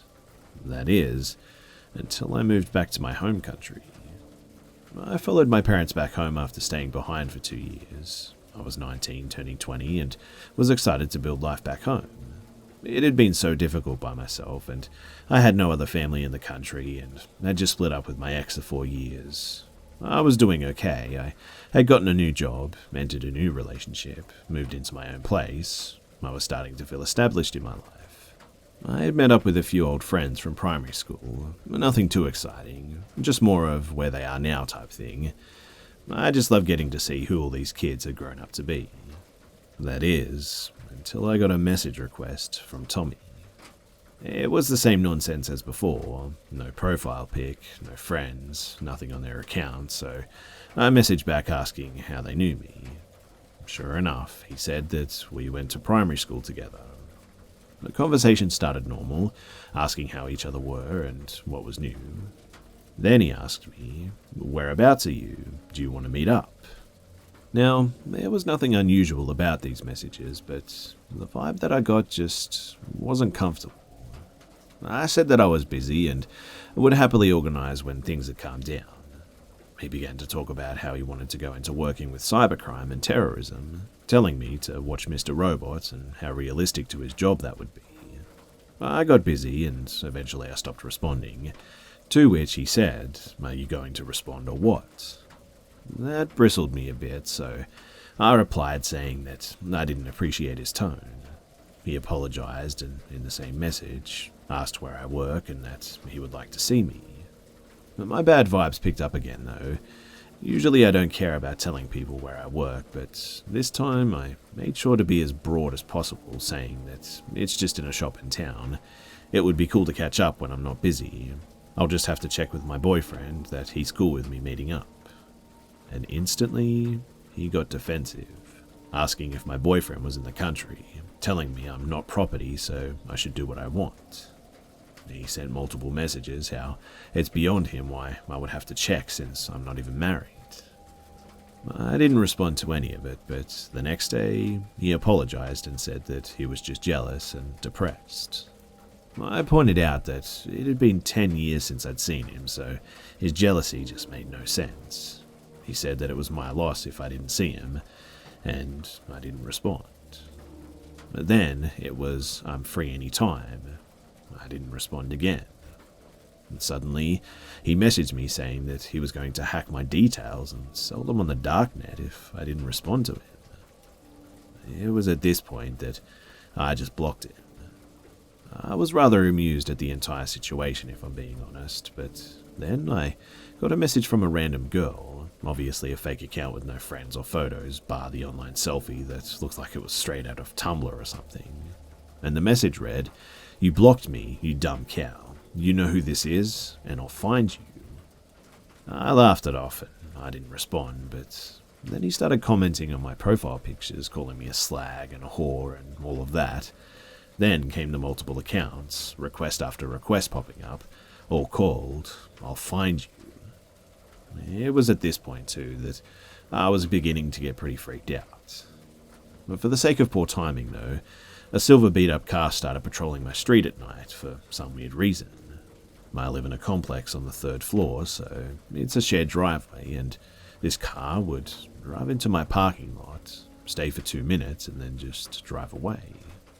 It did this routinely for a few days, and I don't know by any means if this is Tommy or not, but the timing was way too close, and it really did creep me out. After a while, I didn't see it again, so I assumed that if it was him, he must have given up. Either way, though, every time that he's tried to contact me, I just block it.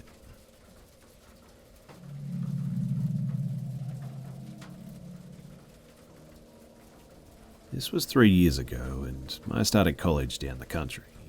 I was 18 and I was on Tinder. I never actually met anyone off of it, but I would always just swipe through guys just to be nosy and see who was on it. I was swiping right on some, and about an hour after, got a message off this guy who, according to his account, was about 20 kilometers away. We made some small talk. It was awkward, and I stopped replying. A day later, I got a friend request off of him on Facebook, though. Mind you, I have a common enough name, so it would have taken him ages for him to have found me. We have no mutual friends, and my Tinder photo is on my Facebook page. The only thing that I had on it was the university that I was attending, so maybe that's how he found me, but I don't know. I then quickly got a follow request on Instagram, and he somehow found my Snapchat username as well. I don't have it on my social media, and it's a variation of my full name with extra added in vowels and an underscore. I was freaking out at this point because that was now a lot of information. I messaged him asking how he found out my full name though, and he just replied with, "I think we have a connection. I really want to get to know you better." I unmatched him, deleted my Tinder, and blocked the accounts that he tried to add me on all social media with. And after that, it was quiet. For a few months. I was staying in digs and was knuckling down as I had a lot of assignments from the get-go. This was towards the end of November. I had no assignments due for 2 weeks, so I decided to go out with some friends. One of my friends stayed in student accommodation and the other one was commuting, so she was staying with the other friend. I decided to walk back to my digs, as my landlady would probably freak out if I wasn't home that morning, and I really wished that I got a taxi instead. But my walk back was about 15 minutes from the local nightclub that we were at. It was about 3 a.m. at this point. I was at the front door of the house opening up. The door was annoying, as it had 2 different locks, and had to pull the handle towards myself to help open it up. It's also tough when you're tipsy and trying not to wake up the family that you're staying with. But anyway, as I finally unlock the door, a dark car pulls into the housing estate that I'm staying in. It's quite big and has a big green area in the middle for children or people to play with their dogs. The car comes towards me, so I quickly get inside and I lock the door. The car pulls into the driveway of the house that I'm staying in and just kind of sits there with the full headlights on. I'm there, kind of shaking a bit, too afraid to move from my crouch below the door position, as there's frosted glass about halfway up from it. As I get the courage to go upstairs to look out my bedroom window to see who it is, the car pulls out of the driveway and speeds away. A few days later, I get a friend request from the creepy Tinder guy on a new Facebook profile, as there were no photos on this account, just the same name. And again, I blocked it. It was finally enough, though, that it caused me to transfer universities the following year. And thankfully, I haven't heard anything since. I don't know if it was just bad timing, or if it was that creep on Tinder that sat in the driveway, but it was petrifying nonetheless. I guess if you can take anything from this, it's be careful who you let in on social media or dating apps, and also what information you may have up.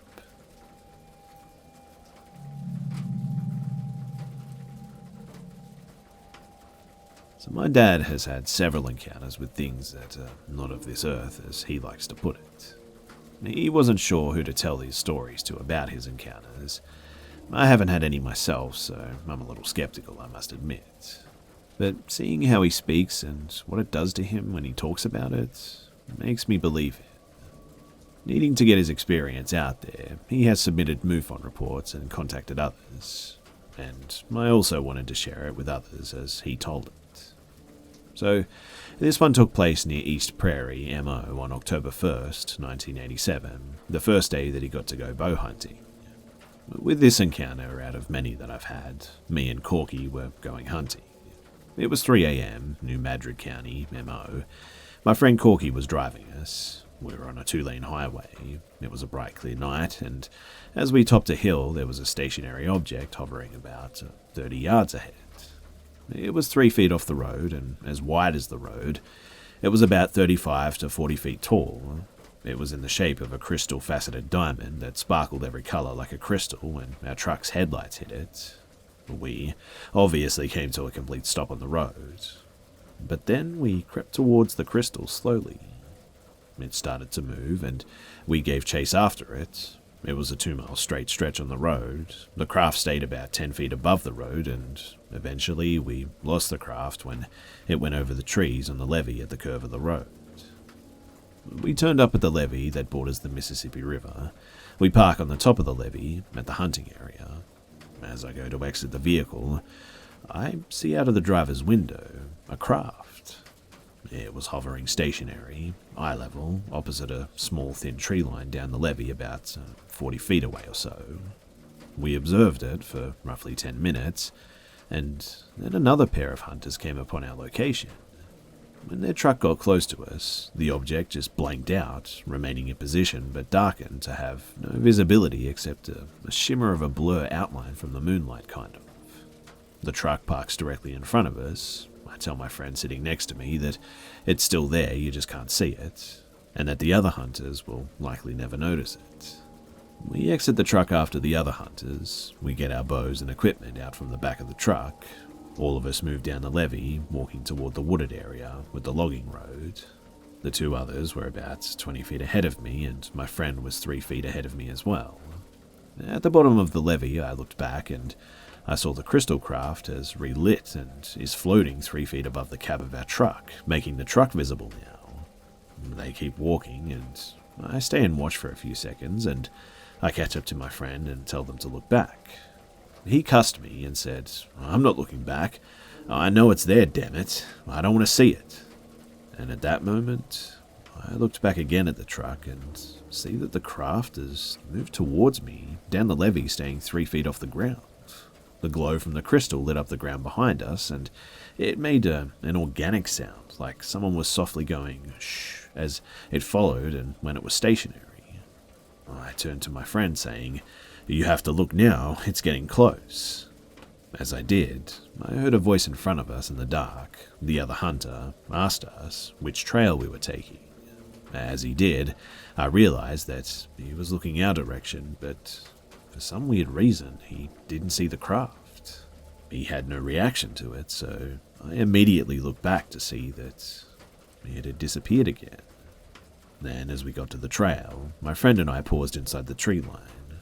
I looked for the other hunters and see the craft is on the other side of the logging road in the tree line, following the other hunters now. The ground and the trees lit up while the craft followed them silently, and that was the point at which I can remember coming from the hunt with it being daylight now and not even remembering going on the hunt.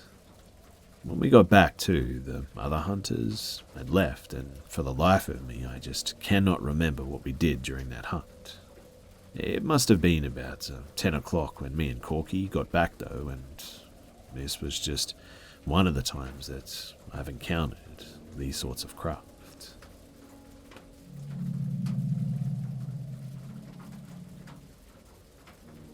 It was Christmas time. My wife and I were staying at her childhood home where her mother now lived all alone. Well, not if you include the cats, I suppose. The house was on a quiet cul-de-sac in the suburbs. If you're picturing freshly mowed lawns, American flags, and empty sidewalks, you're picturing it right then. It's a single-story home with an attached garage out front. The garage has 2 doorways, apart from the electric garage, of course, and one leads to the garden and backyard. This has an old doggy door from their days where dear old Max, rip Max, that they covered with a piece of nailed-in wood. That had always made me slightly uncomfortable before, but I figured that it had been that way for years, so what's the worst that could happen? The second door leads to the kitchen, hollow core. It could stop a mouse, but not much else, and definitely not something that wanted in or someone. So we were asleep in my wife's childhood bedroom at the front of the house, 3 a.m. I was in that deep, dark recess of sleep. You know, you're in the diving bell and you're submerged hundreds of meters below the surface in black water, protected from the real world by miles of nothingness. But then, I heard it. The scream. I heard, "What are you doing?" It was my mother-in-law's voice echoing down the hallway. To me, lost in a sea of sleep, it sounded like a jet engine roaring past my eardrum. I bolted up, and what happened next happened in a matter of seconds. But about that scream, even though I was dead asleep, I heard enough of it to sense just an urgency behind it. This wasn't a, "oh, you scared me" type of scream. This was different, and I knew it. Not consciously, but my lizard brain, that piece that we retained from our primitive ancestors, just knew that something was wrong. I watch and I read a fair amount of true crime, and this scream awakened that horrible fear. The one that says, this can't really be happening to me, can it? Honestly, in that second of the night, it sounded like someone was about to be murdered. You ever wonder if you're a fight or flight type of individual? I always have, and I came to know something about myself after this night. I'm a fighter. I leaped out of bed, growled, in the manliest voice that I could muster, "I'm going to kill you," and took off running. I tore open the bedroom door and I ran into the hallway, and there, at the end, I saw my mother-in-law, nightgown on, look of utter shock on her face, standing still. We make eye contact as I continue toward her, then she turns her head, looks directly into the kitchen. I hurry past her and around the corner into the kitchen. The hollow core door is obliterated, just shards everywhere. I look through the open frame and see the electric garage door is open, and I push ahead. As I run into the garage, I hear it. The sound of someone hopping into a running car just out of view. Just as I make it onto the driveway, I see a car peeling out from the sidewalk adjacent to the house. But the adrenaline is still pumping. and who am I to say no to adrenaline, right? So, like an idiot, I run barefoot after this car. I give a good go, but I'm no Michael Johnson, and even he couldn't catch a speeding car. It soon vanishes down the street, and I'm left all alone, just standing there. The police showed up within 3 minutes, which, I have to say, makes me feel a lot more at ease with my mother-in-law living there. They took our statements, and my mother-in-law said that she heard a noise, the hollow core door being kicked in, and walked into the kitchen where she encountered the burglar, a small-framed woman. The police theorized that she was working as a part of a team. Her job was to squeeze through the doggy door, kick in the hollow core, and open the electric garage for her accomplices. According to the police, the burglars most likely thought that nobody was home. Fortunately, my mother-in-law must have caught her off guard and scared her, in addition to my manly growl, of course. But it feels good to know that everyone was safe, and to learn that I guess that I've got a little fight in me. Oh, and for the record, we bought the heaviest wooden door that you've ever seen to replace that hollow core, and I'd like to see a mouse try and get through that.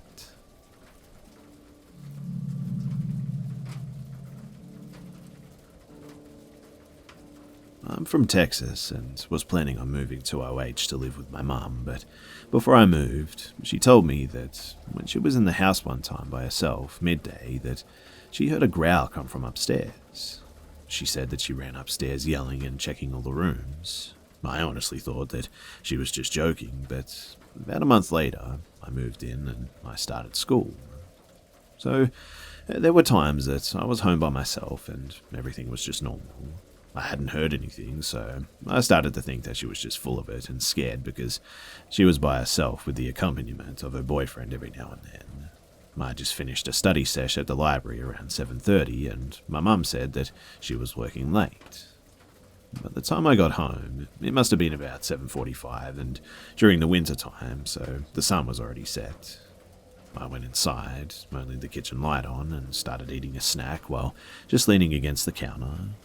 I looked towards the dining room where it was dark, and I don't know why, but I just started to feel uneasy. So I went to turn on the light. As I was walking back, I was passing the stairs, and it sounded like someone was running down the stairs all of a sudden. So I stopped, thinking that it was the neighbors or the house settling, and then I started walking past the couch, and I heard really heavy breathing, like if someone literally just got through running a marathon. I stopped, listened, but after a while it was gone, so I just decided to ignore it, and I go back to the kitchen to finish my snack. And as soon as I leaned against the counter again, something growled at me from the other side of the wall. I stopped what I was doing at that point, and I was slightly peeking around the corner, and it growled at me again, even louder this time. It was at this point that I ran outside to my car and I sat in it, watching the house for the next 2 hours until my mum came home. I told her what happened, and she believed me, but her boyfriend just laughed in my face. It's been a good 7 months now, and we've heard the growl 2 other times, and we felt awful energy towards the dining room and the living room too, and to be honest, I really have no idea what to do.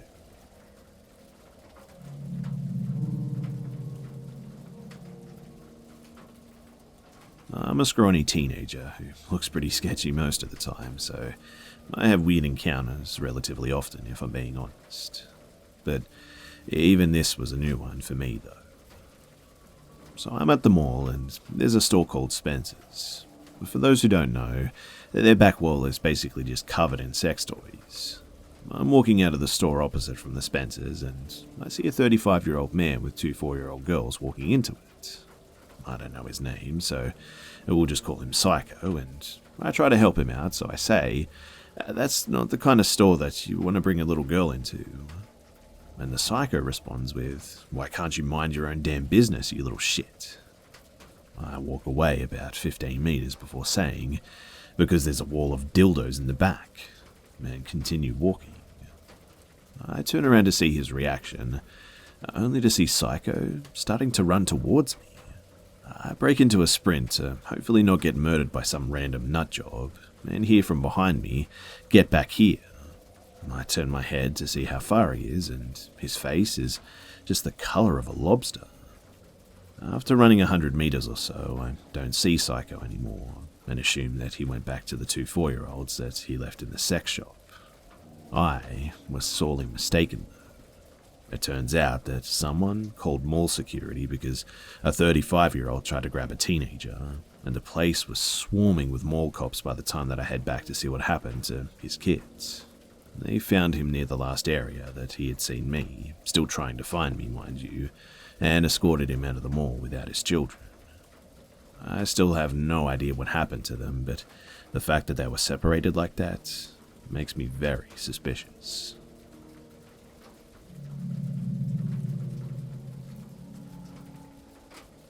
So, a 16-year-old female friend of mine passed away last Wednesday due to some kind of medical error or something, and I had a huge crush on her and was planning to confess and ask her out, but I never got the chance. On Wednesday, she was taken to the ICU because her condition was worsening, and at 8 p.m, she passed away. I didn't know about it until the next day when my friend told me at school, and I was just so devastated.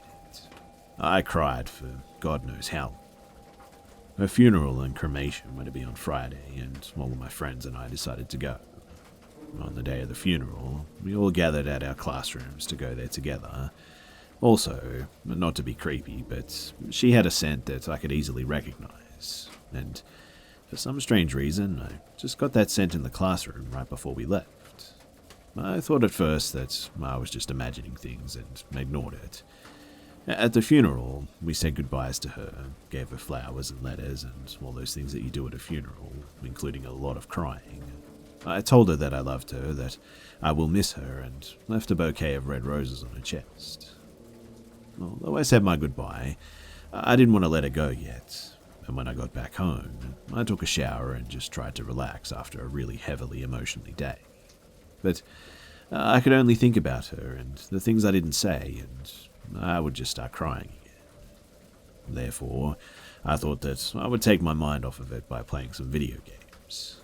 So I started playing FIFA on my PS4, and it was going well.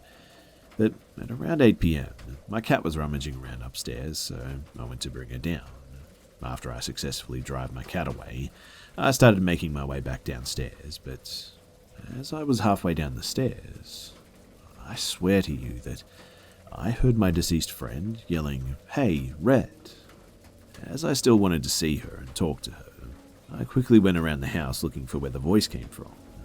But when I went outside, I could hear the neighbours' kids playing loudly, but the voice that I heard was quite different from theirs.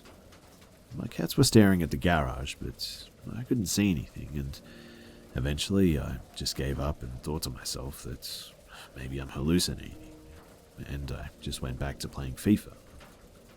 30 minutes later, I heard another "Hey" right beside me. I looked around me and I didn't see anything. I then started crying again as I told myself that I'll never see her again. Fast forward to this week Monday, my friends and I gathered again to just chill. I then brought up what happened on Friday. Turns out that my friends also had something to share. One of my friends said that he heard knocks on his windows but was afraid to open them. My other friend said that some kind of motor made sounds while she and her mother were talking, and then she heard the friend. And as soon as we finished our stories, I caught that scent of her again. I searched for her, but there was nothing. On Tuesday, we did some kind of sermon or ritual that would release her spirit, and in the middle of the night, I got one last very strong scent of her as if she was sitting right beside me. And after that, it was gone. I'm no longer getting those scents or any visits at all these days. But yeah, that's my story.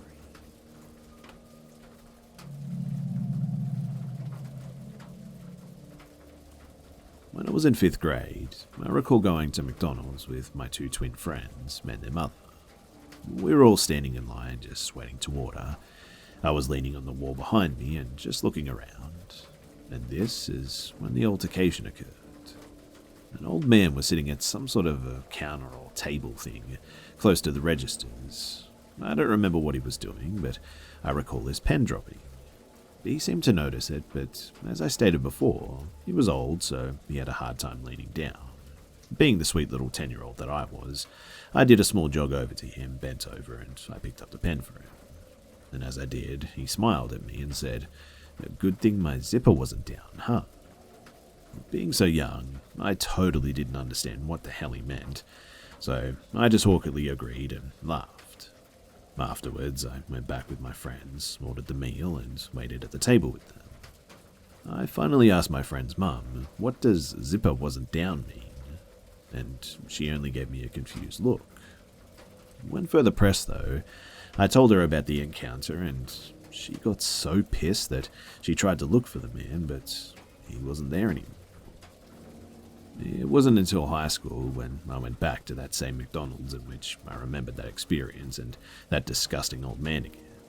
Being in the army and growing as strong as I am, I probably would deck him in the face these days, but when I was a kid, I was much, much more vulnerable.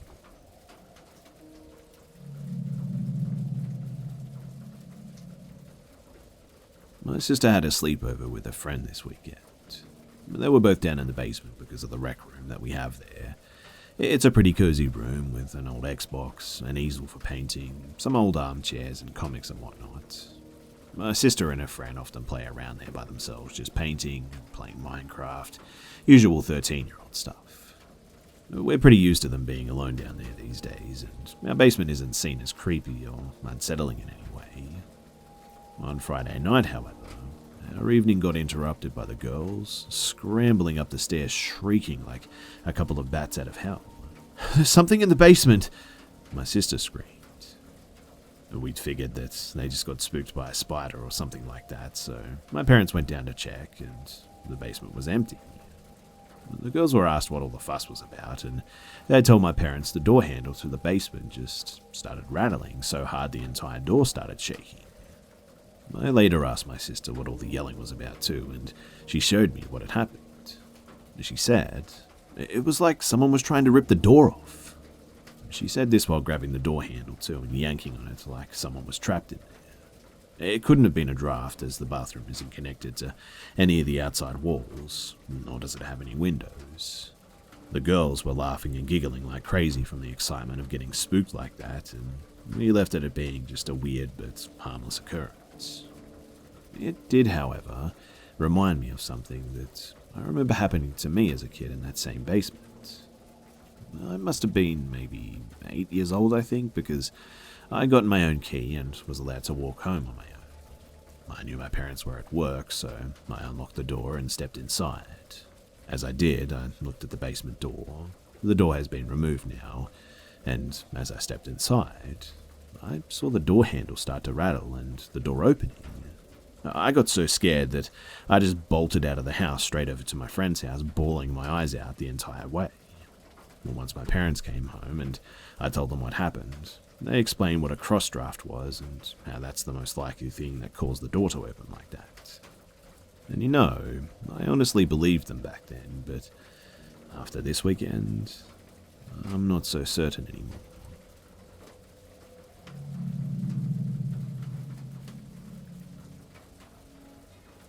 During the summers, my boyfriend and I take care of my parents' house while they're out traveling. The summer of 2017 was extremely hot here, so we slept in our basement to just try and hide from the heat. My boyfriend worked as a handyman at the time and would get up at about 6 in the morning. I worked the register at a store in time, so we worked very different hours. But the morning in question went as one could expect. At 6 a.m, my boyfriend gave me a peck on the cheek to tell me that he was off to work and left me snoozing in bed. But about 2 hours later, I woke to a bang upstairs. I lay in bed, staring at the ceiling, groggy from sleep, and I heard the unmistakable sound of bare feet running on the hardwood floor. It started at the opposite end of the house and ran until it stood right over me, only to run back again. Being the lazy bum that I am, I texted my boyfriend from the bed.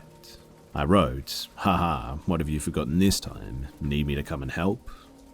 And as I heard the footsteps run back and forth, my phone dinged, and it said, "What? I'm at work." As I read the message, I could feel my blood turn cold as the steps stopped right above me. My first thought was that someone must have broken in, so I grabbed an old bandy stick my parents had stored away and I started sneaking upstairs, ready to knock whoever had broken in the hell out. But when I did, an empty house greeted me. I felt the door just to be safe, and it was as locked as it had been the night before. I stood in our sunny living room where I had heard the steps stop, and suddenly my improvised weapon felt very obsolete.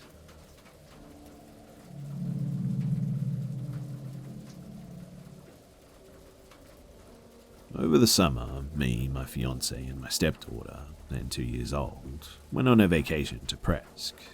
We stayed there throughout the afternoon and decided to get dinner in a nearby town. We go there and see a water fountain that kids can play in, and we think our kid would like that, so we get food and take her there. Now, it was a kind of a pretty sketchy area, I'll admit. There were a lot of people that were super ghetto, face tattoos and looking pretty high, but there were also kids, and it was still a little light out, like 6:30 or 7 p.m.-ish. Me and my fiancée sit down and watch our kid play for a bit, and at some point our kid wants me to run into the water with her, so I do. I kind of keep going back and forth between playing with her and keeping my fiancée company. After playing with my kid for a while, I came back to my fiancée. She looked kind of pale though and said, "Go get the kid, we have to leave right now." I didn't know what was going on, but I go and get the kid, and as I was turning to go back and get her, I noticed a group of about 3 really weird guys just staring intently at us. When I looked over, one of them stood up a little bit and was giving me a bit of a stare. I grab our kid and start following my fiancée, who is now booking it. As we were walking away though, she tells me that somebody is following us now. I look over and see the creepy-looking shirtless dude getting into his old beige sedan behind us.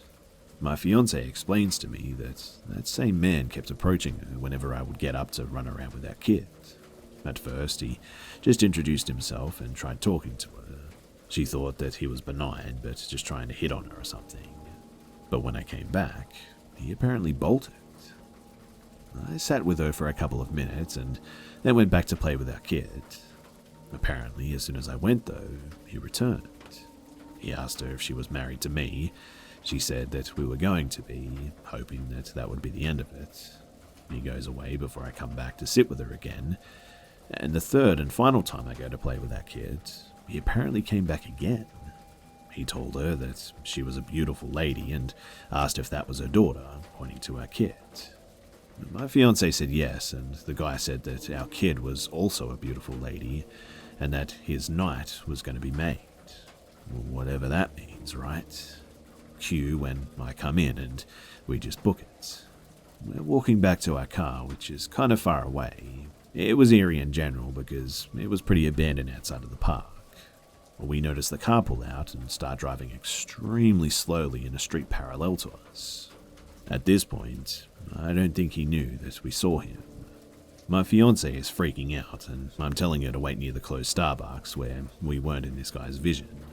We stayed there for about 5 minutes, and I was watching the roads, and I wasn't seeing anything. We continue walking, but are still very much on high alert. I find my car parked outside of the McDonald's, and we're now power walking to it, holding our kiddo. And I look behind, and lo and behold, the same beige car is going at 3 miles per hour, just barely inches out from the side street, so I can just see it.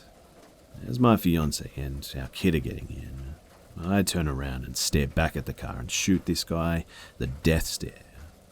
After looking at his car for about 10 seconds solid, he just peels out and speeds off past us, nearly hitting me. I'm really not sure what this guy's problem was, but if you're in Erie, PA, watch out for some scummy looking man that's about 6 feet tall, very wiry, possibly Hispanic and driving a beige tan car.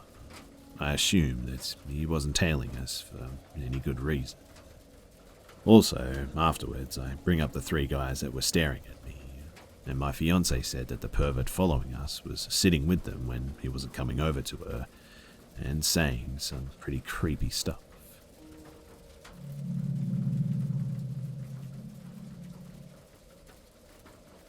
This is a story that my grandparents and my mum used to talk about. So at some point, my great-grandfather went to the forest to pick up some wood. Back in those days, that's what you had to do. He went there during night since it was illegal to take wood from the forest. And by chance, he met there another man from the village who was doing the same thing. They agreed to stick together. A little time passed when they saw a small billy goat. Its fur was black, and my great-grandfather assumed that someone had lost it. But they decided to take the billy goat with them in order to share its meat later. They put the billy goat in a sack, and that was when some really weird stuff started to happen. The sack became heavier and heavier, and they exchanged it often between them as it was getting so heavy to move that it was exhausting. At some point, the billy goat was so agitated that my great-grandfather said, "Take it easy, billy goat." But then, the goat repeated the same exact words in a really weird voice. My great-grandfather immediately dropped the sack, got a gun out, and shot the sack twice. But when he did, there was nothing in there but thin air. They were convinced that it was the devil since they had in mind to steal wood.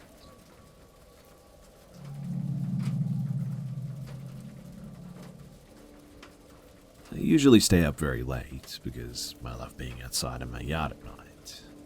But a few weeks ago, I was hanging around outside, sitting on a rock and just looking up at the sky. Everyone was completely asleep, including my pets, and I was the only person left awake, as usual, when I heard something whisper. And the strange thing was that it sounded like it was right near me. I heard the voice clearly, and I even remember how it sounded. It was raspy and feminine. It must have been speaking gibberish because I just couldn't understand it at all, even though I could clearly hear it speaking. I was frozen for a moment. I was afraid of looking anywhere, so I just kept my eyes down and waited until it stopped. It whispered for like almost 3 seconds, I'd say, and when it stopped, I just ran inside and didn't get out for the whole night. And a few days later, something else happened. Usually my parents lock the gate because there's a lot of creepy people lurking around in this area since it's so quiet and secluded. But I need to check on my cats a lot since they lurk around at night near the river, and I'm scared of something happening. Also part of a little remaining bit of OCD that I have left. So I jumped on the wood that we used for our fireplace, situated near the fence so I could look outside and see if my babies were up to something. And when I did, I saw something near the river. It's dark on the street, only illuminated by the streetlights, but I saw something moving through the trees, which are pretty tall, and it was really, really sudden movement. I don't even know for how long it lasted, but it felt out of this world. It felt like this shouldn't have belonged in this reality. It moved that quickly. And when I saw it, I felt the worst dread in my life that I've ever felt, and I just couldn't do anything. It was kind of like a human-shaped void, and I couldn't really see anything else from the distance that I was at. Actually, I'm not even sure how it looked like. It was like shaped a bit like a human, but it looked almost wrong. Like its bones, if it even has them, were kind of twisted around. And it might have been dark outside, but this thing was darker than anything else I've ever seen. There wasn't anyone else in the area, and I know how a person in the dark looks, so this was no person. I was shocked, and I think it must have lasted for a second or two, but what I know is that thing, it shouldn't have been there. I quietly got off the wood, so I didn't make a commotion, and I went inside. And I must admit that it's really shaken me to my core. After that, too, I kept feeling just really weird, and a bunch of times I felt like I was being shoved and pushed, even though there's nothing there, and these days, I just always feel really uncomfortable here.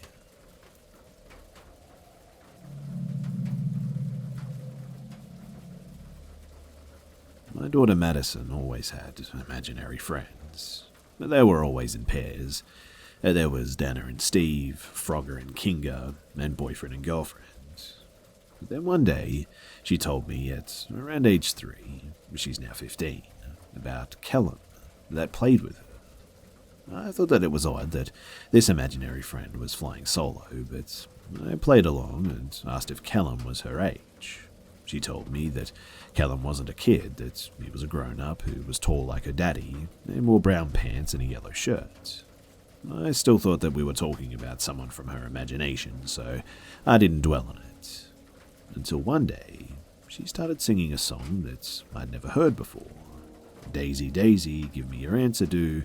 I'm half crazy, all for your love of you, and then she'd mumble a few words and pick back up with a bicycle built for two. This went on for a few days, and I assumed that she'd heard it from our babysitter or something, as she didn't go to daycare, and that's the only other person who interacted with her at length outside of immediate family, that is. So I asked the babysitter what the actual lyrics were so I could help her sing it better. The babysitter tells me that she thought my husband and I taught her the song because she didn't know it either. I then asked my daughter where she heard the song, and she tells me that Callum taught it to me.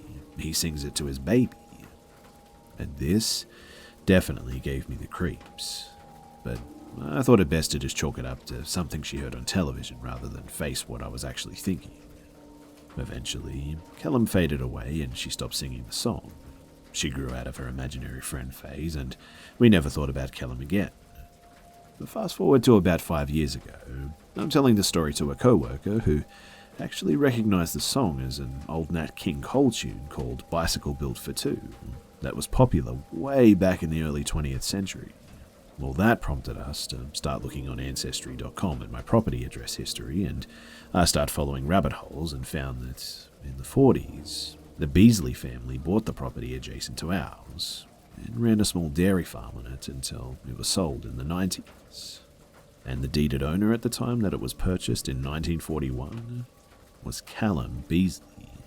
Callum was the father of 5 children, and his youngest died at age 3, and her name was Madeline.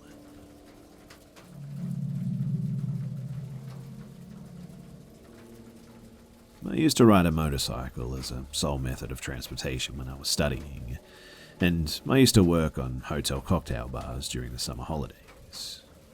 6 years ago, I was working at a historic, stereotypically grand hotel in a very rural area of the UK.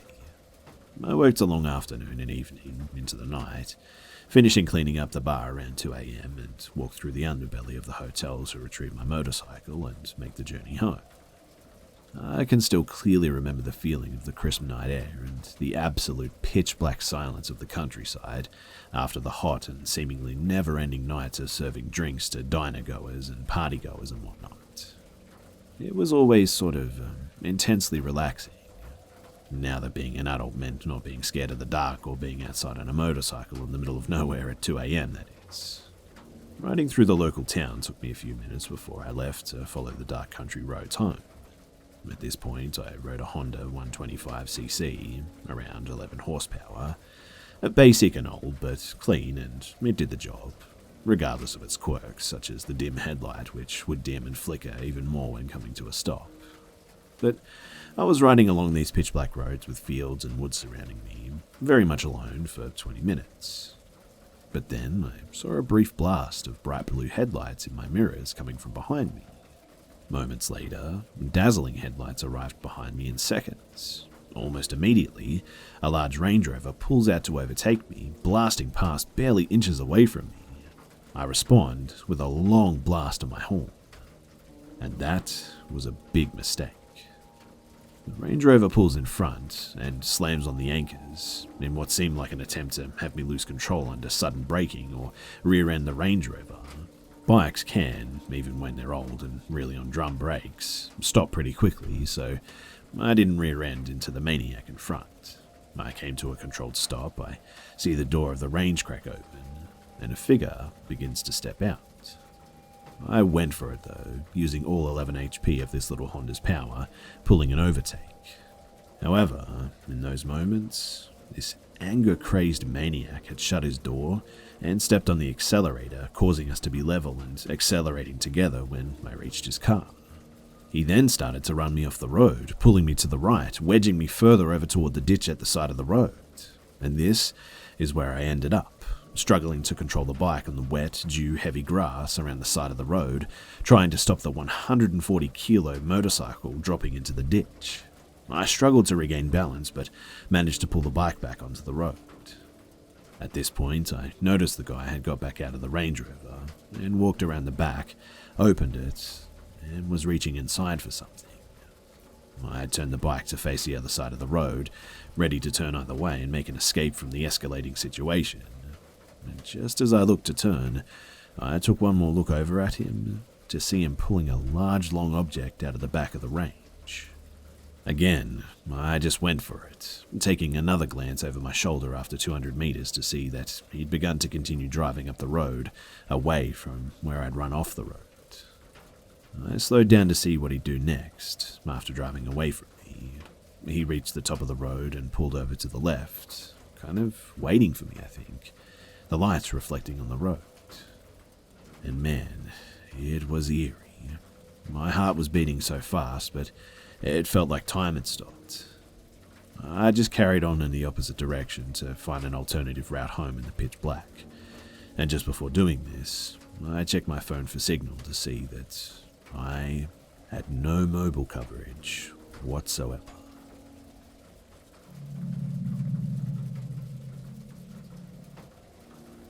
So first, some information about my great-grandmother, Gigi. She was born to immigrant parents in 1911 and passed away at the age of 94. Her father was an Englishman and her mother was from Luxembourg. Most of her family spoke German as well as English. However, Gigi only knew a little German. Gigi's mother only spoke German and was also almost completely deaf, so therefore Gigi relied on either her sisters to translate the mangled German or a crude family sign language that they had developed. Gigi grew up in rural North Dakota, and to frame the time period, she once told me about how, when she was a little girl, her family would regularly barter with members of the Mandian tribe, whom she described as real Indians, not like today. She also only attended the local school to about the 6th grade. Later in life, she was not particularly bright, but not dumb by any means. She was religious, but not a Bible thumper. The type of woman who you would give a religious birthday card to, and a Ninja Turtle action figure, who had a picture of Jesus but just never said grace. But the one thing that she was always very serious about was how she had met the devil. Gigi would tell this story when prompted, but she never seemed to enjoy it, and was always just consistent in her description. So, when she was 10 years old, she was misbehaving. Her father wasn't home, and her mother, again, didn't speak English. Her mother attempted to control her, but Gigi just ignored her. Finally, her mother tried to grab a hold of her, but Gigi flailed and almost hit her mother. Gigi's mother caught her hand and looked her cold in the eyes. She let Gigi go and pointed at the closet and left the room. Now, Gigi and her siblings were often sent to the closet as a sort of timeout, and she knew that she had messed up. So she went to accept her punishment, but when she opened the door, something was inside of there. Gigi said that the being had hooves and was covered in dark fur, which subsided a bit on the torso or the chest up to the face. The being had a man's face with dark eyes, an unkempt beard, and a mop of dirty black hair. And from only one side of its head rose a deer antler. Gigi said that the being stepped forward slightly before she slammed the closet door shut. She shrieked, and her mother came to see what the commotion was. Gigi could only really cry and wave her arms, but her mother opened the closet door anyway, and there was nothing there. She was always very serious about that story, and admittedly writing it even now makes me feel just off somehow. But that's how the story of how my great-grandma met the devil actually went, apparently. However, she also said that aliens gave her a stroke. So a few years before she died, Gigi had a number of strokes. She was in her late 90s at the time. The first was not debilitating, it just took some time to recover. Gigi and her husband, my great-grandfather, adored fast food, They had to substance hunt during the Depression to feed their children, so they just marveled at good fast food. Great-grandpa loved McDonald's, but Gigi loved pizza, specifically Godfather's pizza. After she had mostly recovered from a stroke, my family took my great-grandparents to Godfather's as a kind of celebration thing. Being a dumb kid, I got a bunch of quarters from my dad for arcade games and pretty much ignored my great-grandparents. To this day, I really do regret not spending more time with them. But I had an odd number of quarters after the games, and the restaurant had one of those little toy dispensers, the ones with the plastic egg things, and I bought one with my last quarter, and it was a tiny plastic alien giving a peace sign. Done with the games, I returned to the table. I was fiddling with the alien, classic grey looking, and Gigi noticed it. When I set the alien down, Gigi looked at it and inspected it closely. With everyone at the table, she held up the alien and looked at me and said, "Them's the things that come and got me." My mum, half laughing, said, "What, Grandma?" Gigi repeated herself and then said that they were the reason that she was in hospital. When my grandfather, Gigi's son-in-law, told her that she was in the hospital because of a stroke, she said, "Them things gave me the stroke." The family just sort of stopped pressing at this point, and things settled down after that. Most of my family just chalked it up to a joke or a stroke or something. I don't buy that it was a joke. Gigi was sweet, but she wasn't really a joker. Furthermore, I don't even think she knew what a grey alien was. I mean, she hadn't seen a movie since the 1950s, she didn't really watch TV, and she only really read the newspaper. She mostly just did crafts and listened to music in her spare time. As for it being a stroke hallucination, well, maybe, but it's still weird, right? Anyway, those are the stories of how my great-grandmother met the devil and how space aliens gave her a stroke.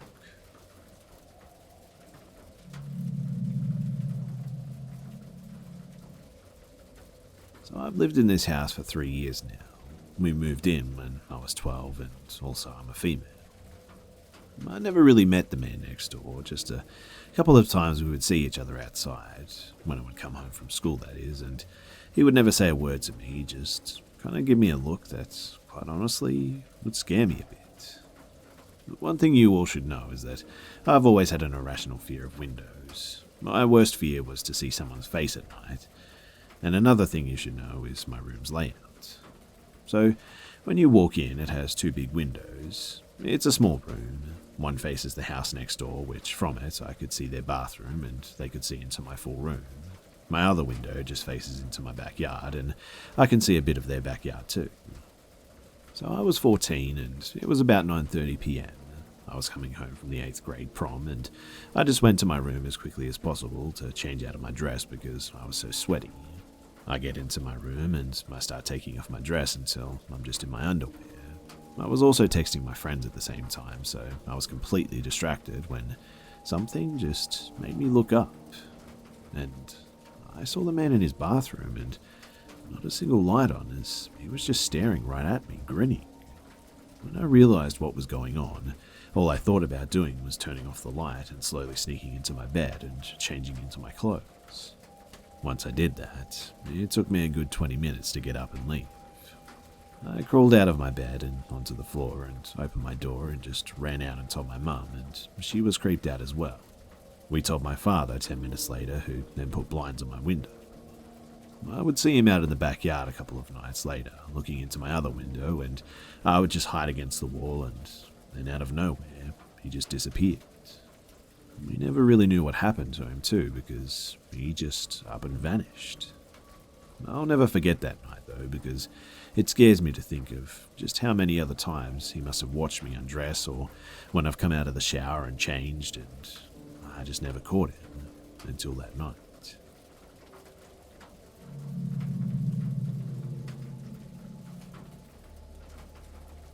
In October of last year, I saw the black-eyed children for the first time.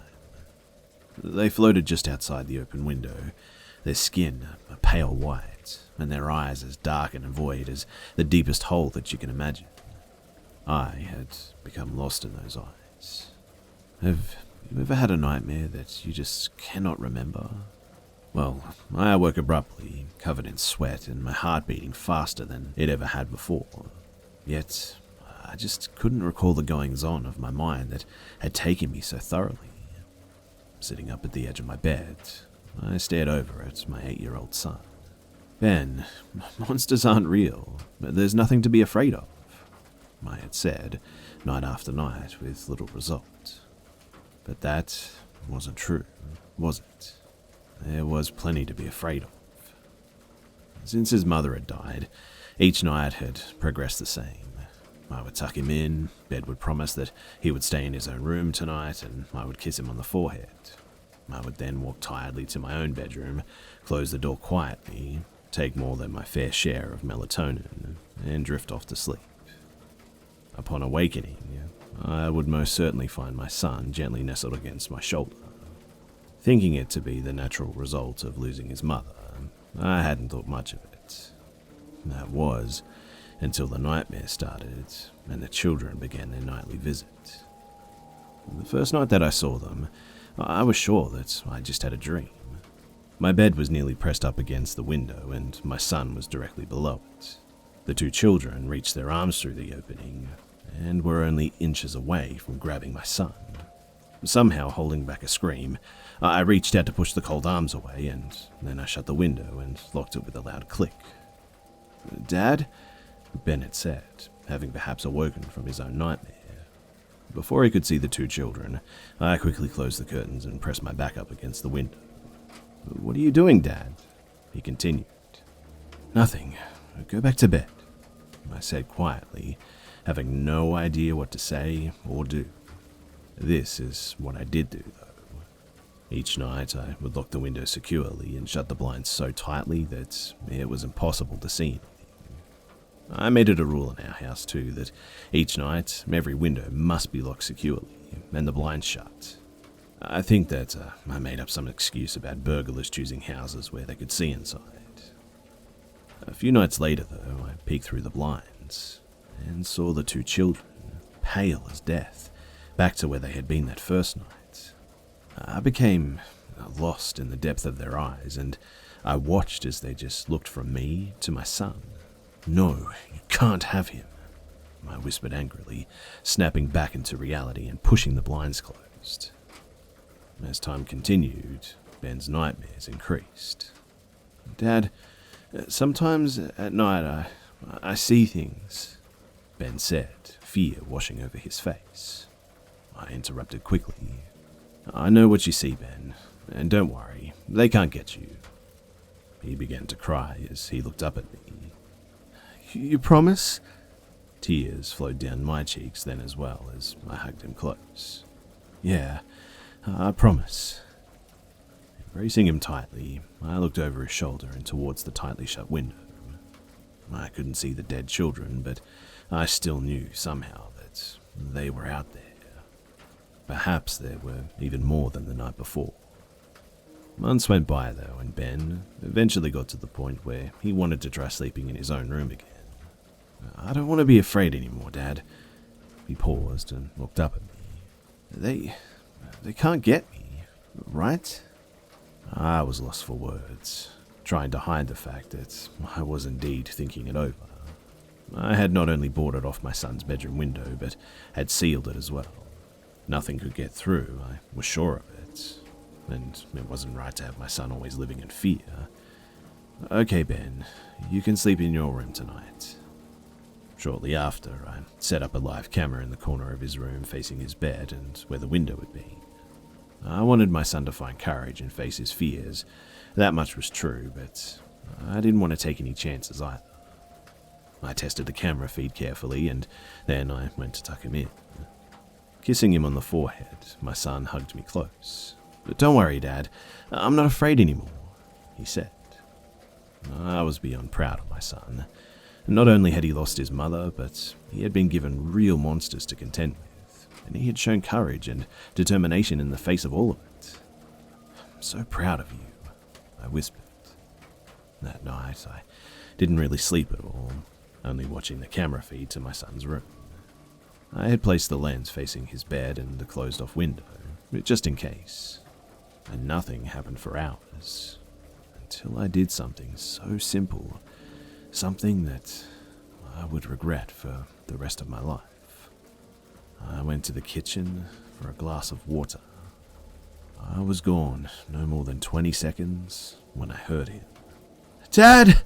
Ben screamed, making me drop the glass. I watched as it shattered onto the kitchen floor. "Ben!" I screamed, rushing to his bedroom. "Ben, hang on!" I shouted again, now just outside of his room.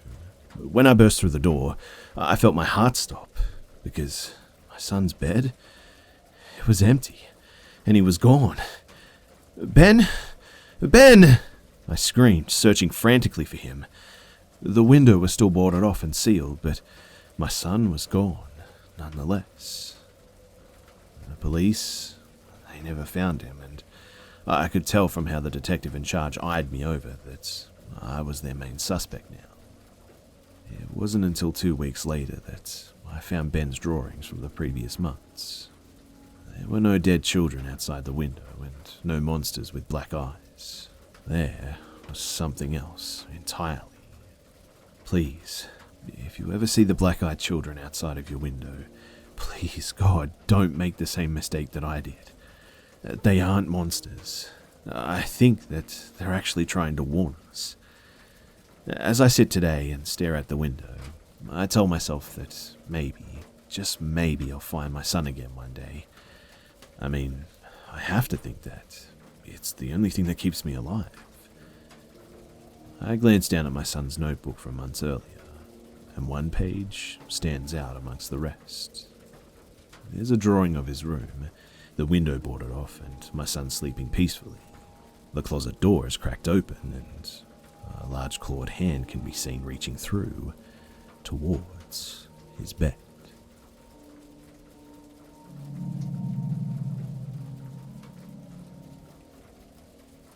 I have a confession to make.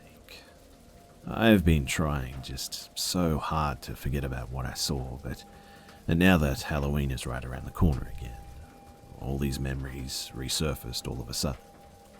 I now know that it was wrong to keep my mouth shut, but before I tell my husband about it, and later on the authorities, I want to get it off my chest, anonymously. Maybe this will help me confessing to my loved ones. Who knows?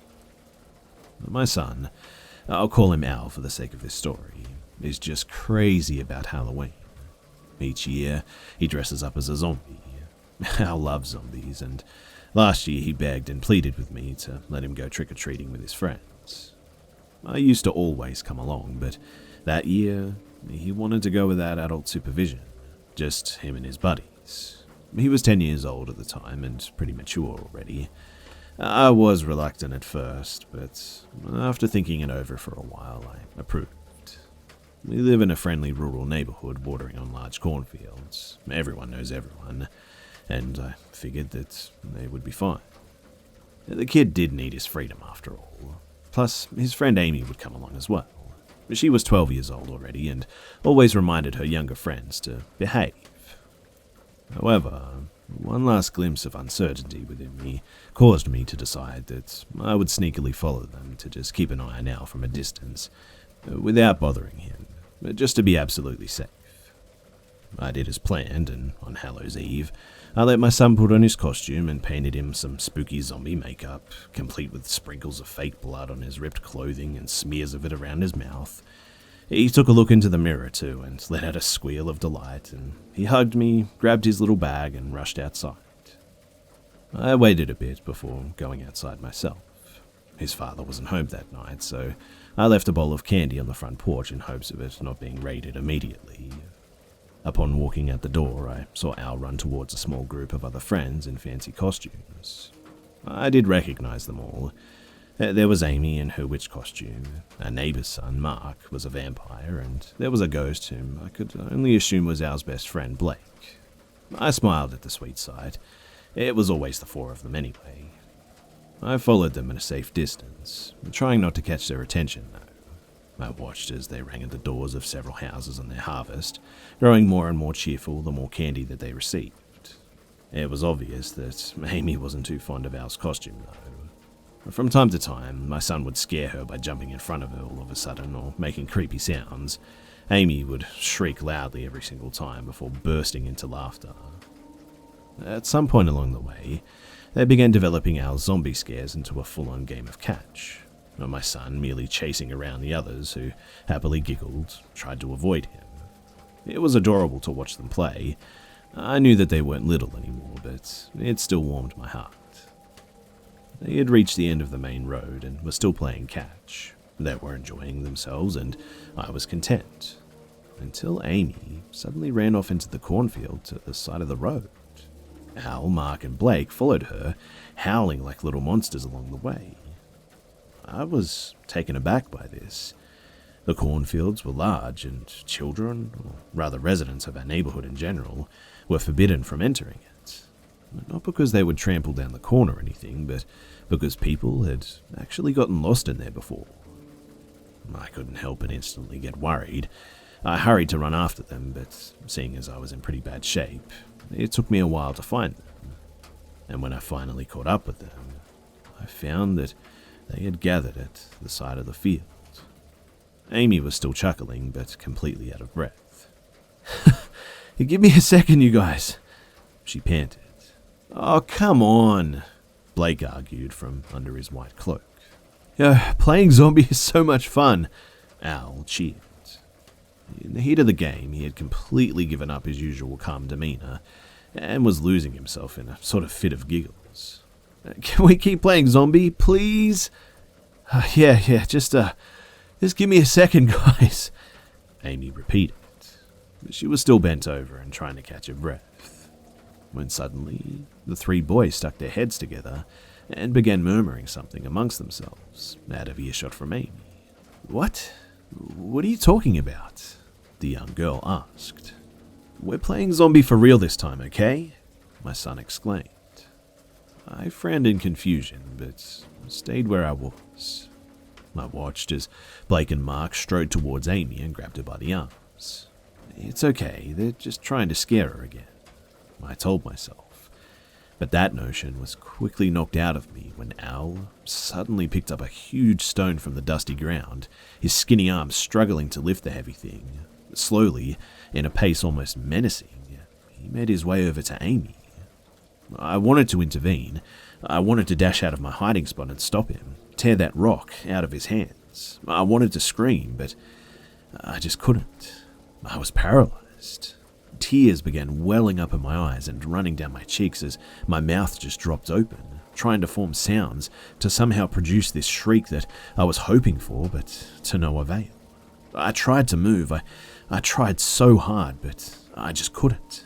My body just wouldn't obey me. And I watched in horror as my son lifted the rock above his head and brought it down on the screaming, struggling girl's head.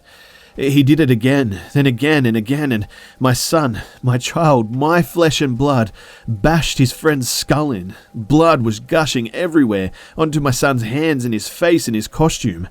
Al let go of the stone and knelt down and fumbled around in the remains of Amy's head. I felt the vomit rise in my throat when I realized just what he was doing. I remained paralyzed with fear and terror and disgust as my son carefully picked at the bloody, gory mess and slowly led bits of Amy's brains to his mouth. One by one, they vanished in between his lips like trick-or-treat candy. I didn't want to watch Mark and Blake join him, and when I finally gained control over my body, I simply turned and I ran. I ran all the way back home, tears of shock still gushing out of my eyes. I barely made it into the bathroom before I just started vomiting. And when Al came home later that evening, I didn't come out to greet him. I wouldn't have dared to look him in the eyes. I wouldn't have been able to. In fact, I haven't been able to look at him the same way ever since. I don't know why he did such a thing. Was it my fault? Where did I go wrong? How did my sweet little boy turn into a monster? I've pretended that everything was fine for almost a whole year now. Every time I would run into Mark's or Blake's parents on my way around town. Every time I would pick up my son from school. I pretend I never saw what I saw. They found Amy's corpse the day after Halloween. The police never found out who had done it. Otherwise, I wouldn't be writing this now. No suspects were ever arrested either. and when they questioned my son, he just lied through his teeth. Amy's parents moved away not long after, but they couldn't stand being in that home in which they had made so many memories with their daughter. I know that I should have told the police, and I hate myself for being too weak to do the right thing. I was scared of my own son, but at the same time, scared of losing him too. I hate myself for not helping Amy. I don't know why I was just so unable to move, but if I'd been able to, if I could trade my life for hers, she'd be standing here right now. I wish that Halloween 2018 had never even happened. It's left my son a killer, a sweet young girl dead, and me a guilt-stricken shell of my former self. I'm not stupid though. I know that withholding information from the police in a case of child murder has severe legal consequences. And I deserve everything that's coming to me. I know that. But so does he. And I guess that I thought telling the truth wouldn't make a difference. It wouldn't bring Amy back to life. But by now, I know that those were just the cowardly and foolish thoughts of a cowardly and foolish woman. I know that it's way too late. But for once, I'm going to do the right thing. I'm going to use the bloodstained costume as evidence. I never disposed of it. But they're going to figure out which stains are Amy's and which are the fake blood, alright? And I am definitely going to name Mark and Blake too. And this is it. No more Halloween. And definitely no more playing zombie.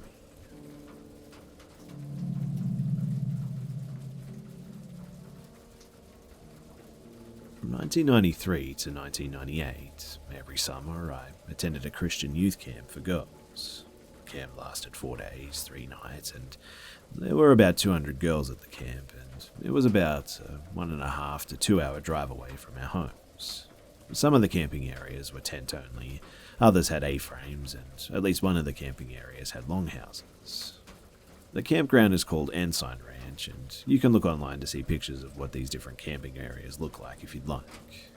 It's a really safe campground though, and we had a lot of fun every year. And in the evenings, we would all tell spooky stories, just pretty typical stuff for youth camps. Now, on the last night of the camp in 1996, I was 15 at the time, and there were several of us girls on the top level of our longhouse. It was way past bedtime, so we were quietly just telling scary stories, and I had told a couple, one with the help of a friend, Lily. I don't remember the specific stories from that night, but just typical, and the hook was hanging from the car door kind of stuff. After a couple of hours of spooky stories, though, somebody else was talking, and I was getting really, really tired, and I could hardly keep my eyes open.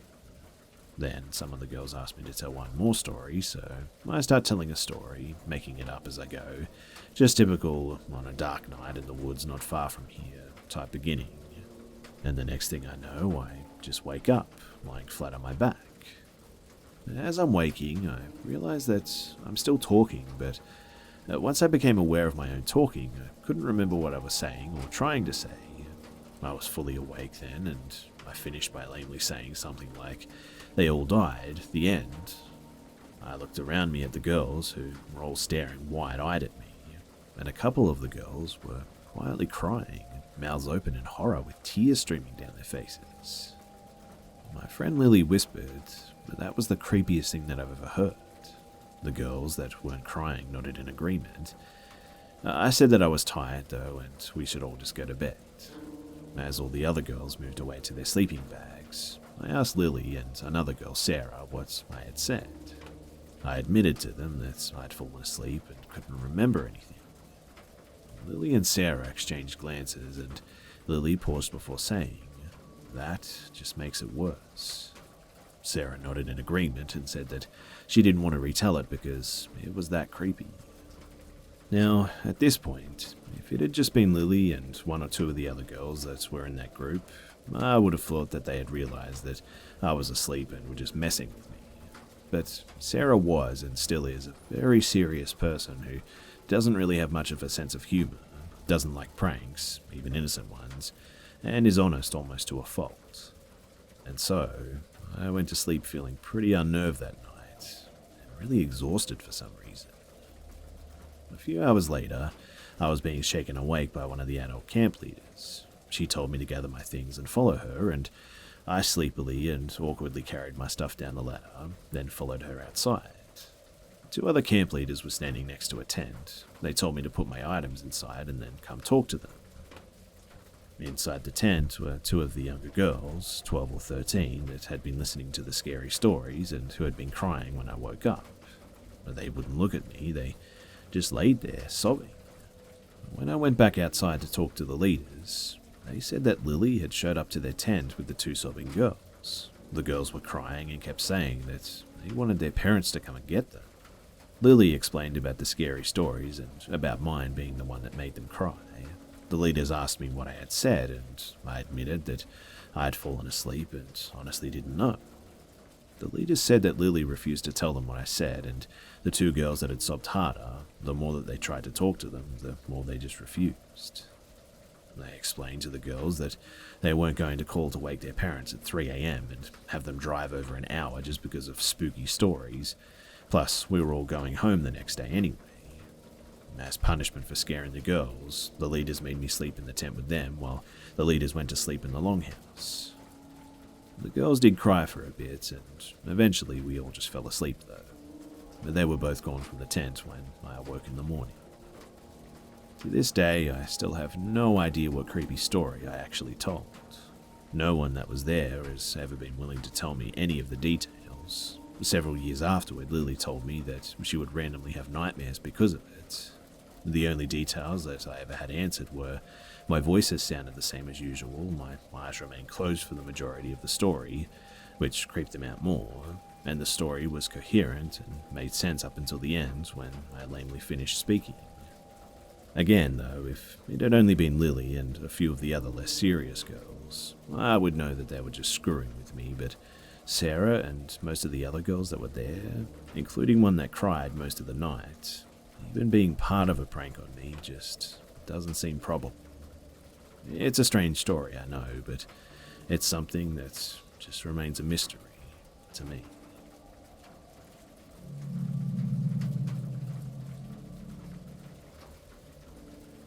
I'm not sure how old I was, but I was really small, maybe around 6 or so. I was with a bunch of people from my church just having a barbecue at a river. All of the kids were swimming in the water. I didn't know how to swim yet, so I was just staying waist deep in the shallow part. At some point, this girl came up to me and was playing with me. We were splashing each other and stuff like that. But the weird thing was that she was probably 13 or so, and I didn't know who she was, even though I knew everyone else there. Apparently, though, nobody was paying attention to us. She started pushing me out deeper and deeper to where I couldn't touch the ground anymore. She just kept laughing the whole time, and my head kept going underwater. I tried grabbing onto her arms when she would push me, but she easily knocked my grip loose. The slight current slowly pulled me away from my friends and family while I struggled to tread water. I was panicking, but she wouldn't stop pushing me and laughing.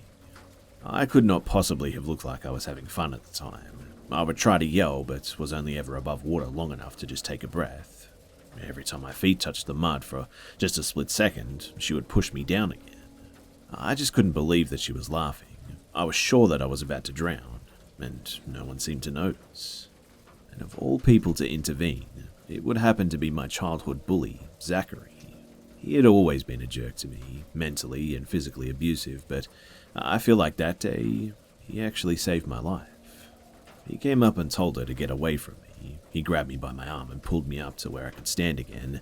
Then he just ran off and continued to play with the other kids his age as if nothing had even happened. And the girl was already a ways away, too.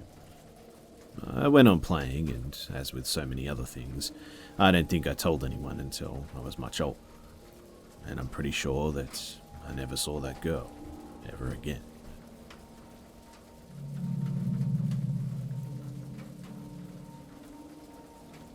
So, I'm going to share my two biggest experiences that I've ever had. So back in August, my girlfriend and her family went on vacation to the south of France for 2 weeks.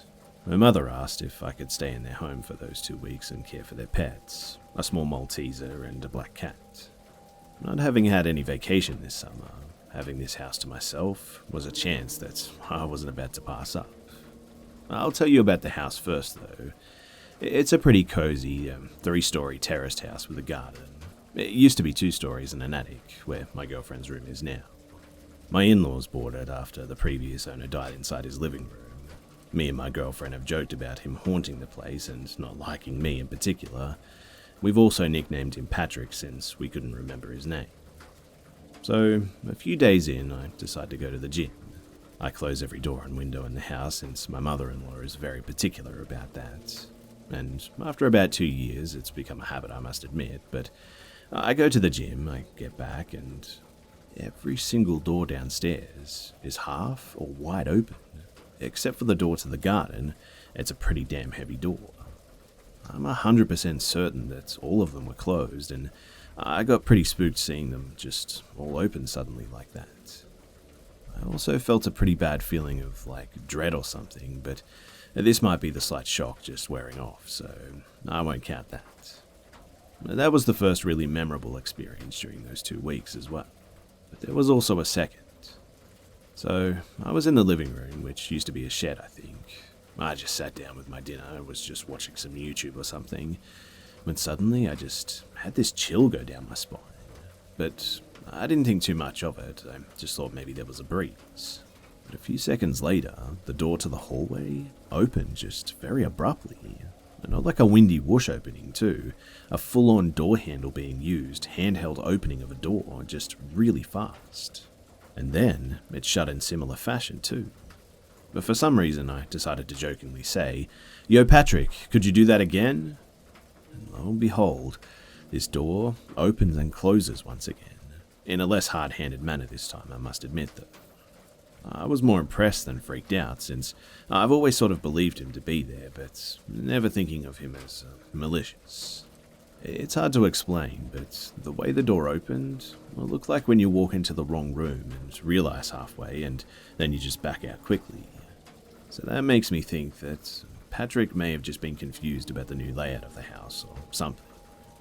But those were my 2 biggest experiences within those 2 weeks. There's always been slight bumps in the night, chills and other stuff that you'd expect, but nothing major like that. I would love to hear all of your opinions on this though, and if you would like, please feel free to leave a comment below.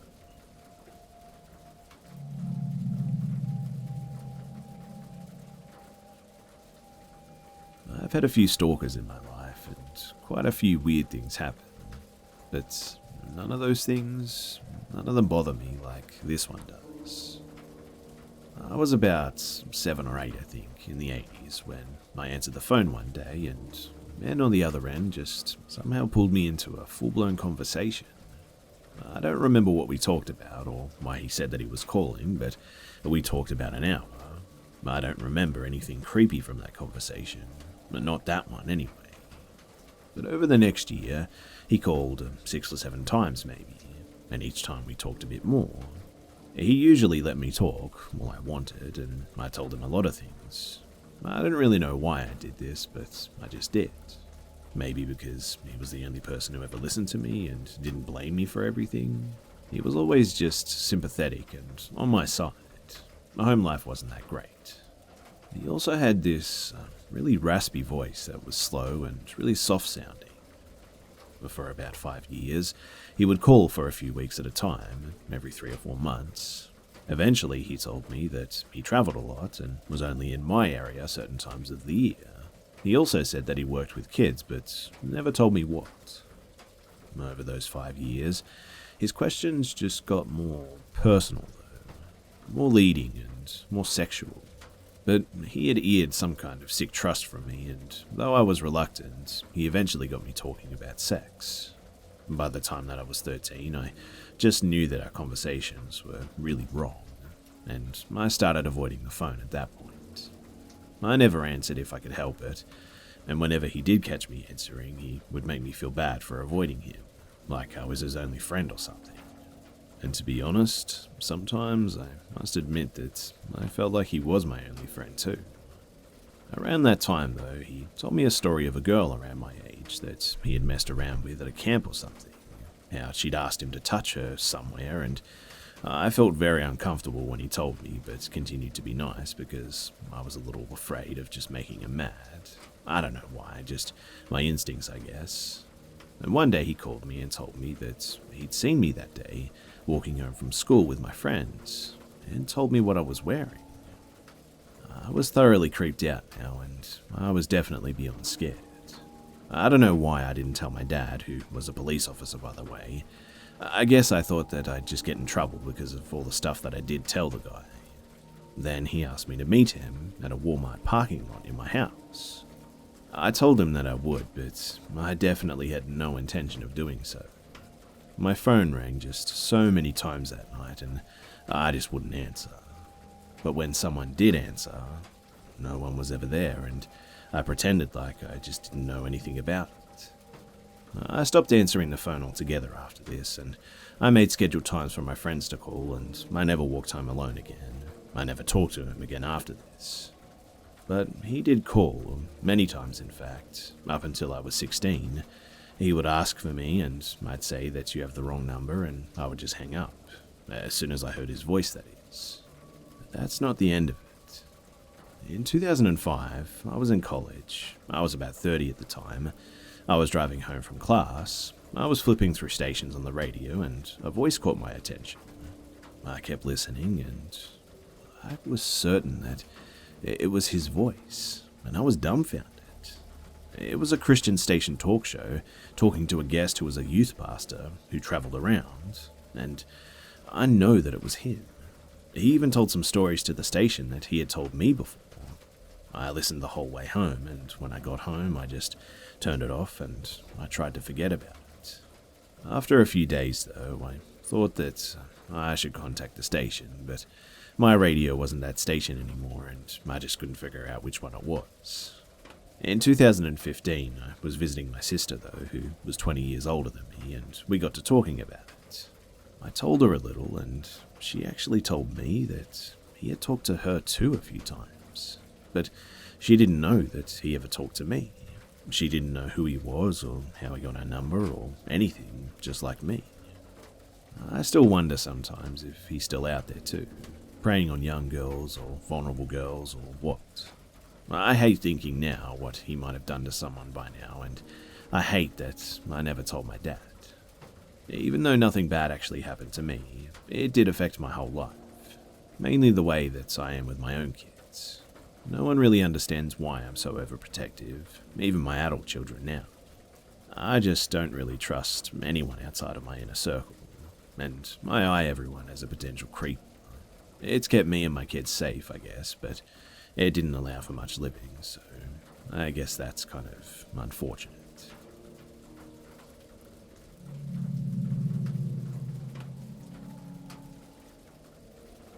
I live in Madagascar, that island on the east of Africa. A lot of people here still believe in magic, sorcery, and all that stuff, despite being very much a big Christian country. My dad died in 2012, and he lived and experienced a lot of things in his life. He was a Christian and didn't really believe in witchcraft and magic stuff, although even he would admit that he experienced a very strange thing back in the 80s.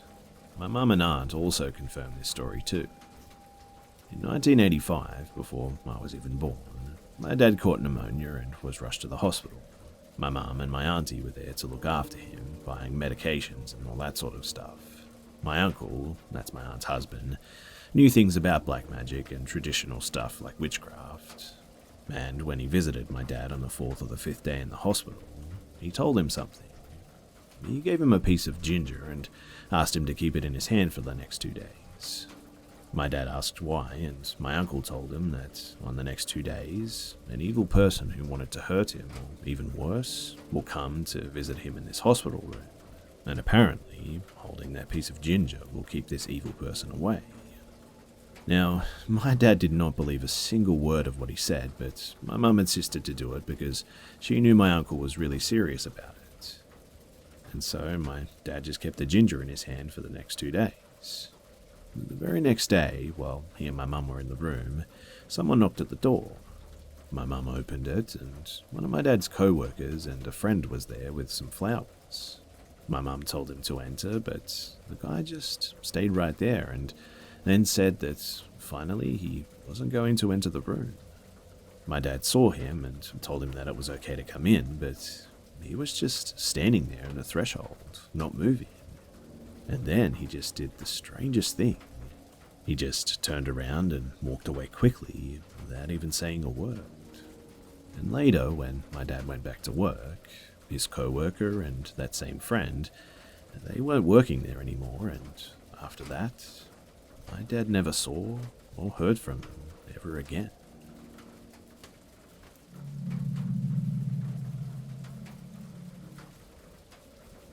So, this was around late 2010 and early 2011. I was 15 at the time, and I was spending the weekend at my best friend's house. Her name is Talia, and two of my other friends, Jade and Shauna, were there too. Our friend Jack lived across town, and he wanted us to come over to hang out. It was a 10 to 12 minute walk to get there, but it was 9 p.m. and a Saturday night, and Talia was skeptical about walking across town in the first place, so she just stayed behind. But the rest of us figured since there were 3 of us walking there, we should be safe. And for the most part, we were. So we get to Jack's house, and he'd been drinking out of his mother's liquor cabinet. He was 17 at the time, and 2 acquaintances of ours who were dating each other and having problems in their relationship were there drinking too. It was annoying for me to be there, if I'm being honest, since none of us wanted to drink, and one of the acquaintances was drunkenly spilling a life story to me about how she wanted to break up with her boyfriend because she was in love with her ex and yada yada yada. But basically just crap that I didn't care about. I mean, I barely knew this girl, but I listened and just tried to help her through her drunken banter while we were there. So, 11:30 p.m. hits, and Jade and Shauna decide to call Talia's mum, who honestly treated us as if we were her own children, to come and pick us up because, of course, no one wanted to walk back at almost midnight, even with there being 3 of us. The drunk girl didn't want to leave, so I felt bad, and I stayed behind and told Jade and Shauna that I'll just walk back later on. For better or for worse, I just didn't have a concept of fear. I was, according to rumors at school, one of the most intimidating girls in our class, always carried a pocket knife on me, was going through my goth stage, etc, etc. I knew the town like the back of my hand too, so I didn't think that it was just such a big deal. I finally leave, and this is where it gets creepy. So I'm walking back across town to Talia's house by myself, just texting Jade the whole time to make sure that she was still awake so she could open the door for me. It was 12:30 a.m. and I was walking fairly fast, almost jogging, because I just had a feeling about being out by myself tonight for some reason, so I just kept up the pace. I make it to the main street in town, and Talia's house was 2 or 3 blocks away from it, a straight shot pretty much. I looked both ways before I crossed Main Street, and there was one car coming from my right in the distance, driving about 45 miles per hour, I'd say. So I bolted across the street before the car came up, and as soon as I did that, the car comes to a screeching halt and whips itself onto the road that I was walking on. Luckily, I heard the screeching tires and my instincts instantly kicked in, and so I darted into the bushes in front of somebody else's house because my brain quickly comprehended that something just didn't seem right about a car driving so fast down the road. The speed limit in this town was like 25 miles per hour at this time of night, then making this quick turn just out of nowhere. I stayed crouched in the bushes. They were pretty thick, and like I said, I was going through a gothic phase, so I was wearing all black luckily, and I had the night to my advantage. And I just watched this car slowly creep down the road next to the house that I was hiding outside of. Almost like the people in the car were actually looking for me. I held my breath, and I watched it continue down the road and turned around in a parking lot, then watched it head back up to Main Street. As soon as that car got to the stop sign opposite from where I was going, I just bolted, and I have never run so fast in my life. All the while, too, I'm texting Jade with my difficult flip phone, telling her to open the door now. Everything was like it was on cue too, and I make it to the front steps of Talia's house, and as soon as I got to the first step, Jade opens the door, and that same car comes flying down the road that I was on, hitting the gas and revving the engine, passing the house. It honestly felt like the person or the people in the car were mad. Jade sees me out of breath though, barging into the house, asking me all of these questions, and as soon as she locks the door, I told her everything. And the next morning, I told Talia, Shauna, and Talia's mum about what happened too, and Talia's mum pretty much went white. Because apparently, a man had actually been caught a few towns away from ours for stalking and assaulting another woman, and around the same late hours of the night too. She pulled the news report up on her phone, and we read it, and I instantly recognized the car as the same one.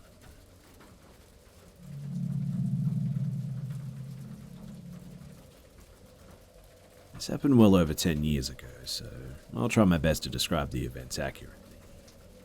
So, one of my childhood homes had a balcony that was attached to both my mother's bedroom and mine via big double glass doors in each of our rooms. Next to the balcony are two trees, one I often used to climb up and down from the balcony. This balcony faced out to the street, but one night when I was about 13-year-old girl that is, and my brother and mother weren't home, I was reading in bed with a very dim reading light, and I heard what sounded like something moving in one of the trees outside. But this didn't worry me too much, as possums and bats are pretty common in our area. Now, I had dim curtains on the glass doors that separated my room and the balcony. As mentioned previously, the doors faced out towards the street where the street lamp light was always visible through my curtains. Shortly after hearing the tree rustling noises, I see a shadow slowly move past the doors, at which point I immediately turn off my reading light and freeze like a deer in the headlights. The shadow was tall, so it definitely wasn't one of my neighbor kids that I'm friends with, and it wasn't my all of 5-foot mother. The person moved slowly though, creeping as though they were trying not to be noticed. They wouldn't likely be able to see into my room, but I could see them thanks to the streetlights behind them, creating a dark silhouette. They moved past my doors out of sight. I sat there unable to move or even think about what to do, other than be absolutely still. That is, until I heard another sound. The sound of someone trying to open a glass door.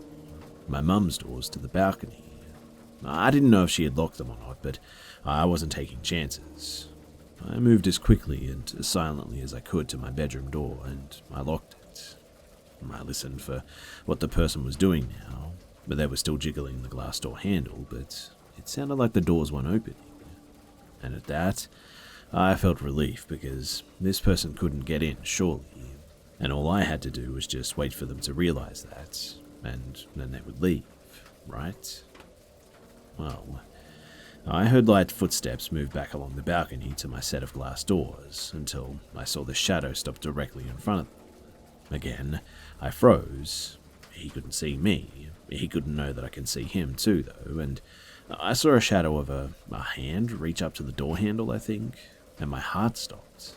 Had I actually locked those doors myself today? I mean, I was out there earlier. What if I forgot? The seconds leading up to him grabbing the handle felt like an absolute eternity. But thankfully, when this person tried to open the door, it didn't open, which meant that it was locked. I sighed such a sigh of relief, I was worried that he actually heard it. After this, he began pacing the length of the balcony. I didn't have a mobile phone, as my mum thought me too young to have one yet, and the landline was at the other end of the house, but I was too scared to take my eyes off of this person, even to call for help. I was silently just sitting there crying, tears falling down my cheeks as I internally prayed that they would just leave. But then I heard him stop moving, and then he said, "Hey, I could just break the glass, you know." Before I could even process this, I saw car headlights turn around the corner of my street and then stop at our property gate. My mum was home. The person on the balcony moved out of sight, and I heard a loud thump as they jumped off of it. When my mum came inside, I was obviously hysterical and was barely coherent, telling her what happened. Eventually, though, I got the message across and she called the police.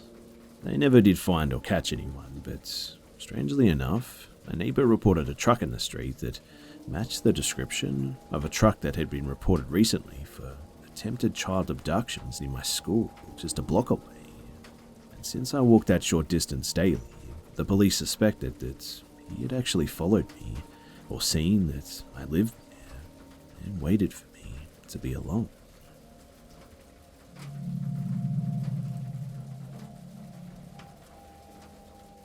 So, let me start this story by saying that I'm dumb. Like, not unintelligent, but I just have zero common sense. I'm completely naive, and most of the time, I rely on my friends telling me not to do stupid stuff. I'm at university too, and just started my second year.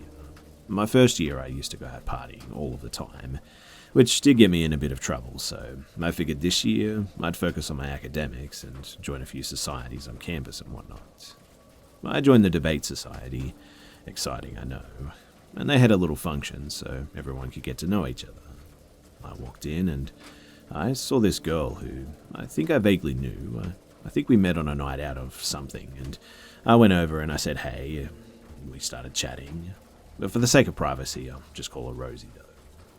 So Rosie's a really nice girl, like annoyingly sweet, and her being in a debate society didn't really make much sense to me, but I didn't want to judge.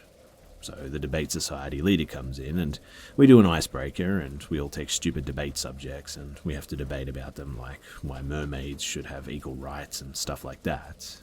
So I go up to do my debate, and when I sit back down, Rosie is talking to some other girl introducing herself.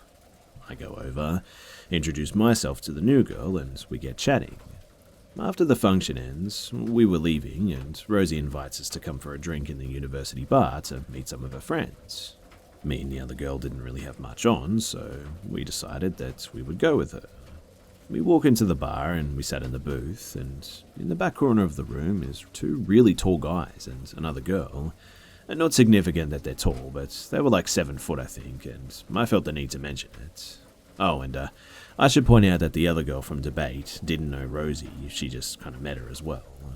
We sit down and we get chatting about life, and they're asking me about my family and about how many Instagram followers I have and what I'm studying, and they were all really charming, like spookily likable actually. But then one of the guys turns to Rosie and says, I think Johan would really like her. So I ask who this guy is, and they just laugh and tell me that I should meet him. So here's me, a 19-year-old, recently single girl, thinking I'm about to be introduced to my next potential husband. Rosie agrees with the guy and says that they've got a table at a club that weekend and that I should go with them. So I agree. I mean, who doesn't want free alcohol, right? I stay a bit longer, but then my flatmate asked me where I was, so I got up to leave, and as I was leaving, Rosie pulled me aside and said, Hey listen, I'm really glad that you're coming out with us, but could you not invite your flatmate? She's kind of annoying. I felt really awkward about that one because, well, my flatmate is like my best friend, but I agreed anyway. So fast forward to the weekend though, I'm getting ready to leave and my flatmate asked me where I was going. I lied and I told her that I was just going to a school friend's birthday party. I met up with Rosie and we went to the club, and a host shows up to the table. There were the two guys and the girl from before, and another guy stood in a black shirt and trousers above 25, and he is absolutely stunning. Like, the city I live in is full of posers and pretty boys anyway, because they all want to be famous, but he was like really fit. So I say hi and he introduced himself. He pours me a drink and compliments my dress. Rosie comes over and is like, she's in the debate society. We know each other from freshness. One of the club promoters I know sees me and comes over to the table, gives me a hug, and we get chatting for like 5 minutes. And Rosie comes back over and is kind of blunt and gets rid of the guy that I didn't think much of at the time, but it was a bit weird. We did some shots and we had a dance and we actually had a really good night. I remember everyone was off dancing and I went back to the table to get something out of my bag, and the guy was sat at the table texting someone, and I sat next to him and he was like, So Rosie, tell me, you're in the debate society, right? I nod and he goes, You should join our society. We could use someone like you. And he winks. Now, I may be dumb, but I know when someone's flirting with me. I asked what the society was, and he says, and I quote, Oh, it's not on the university website. It's privately sponsored. Why my dumbass didn't just get up and leave, I have no idea.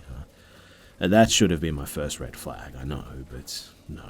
I'm twirling my hair and batting my eyes like, sure, I'll join your society.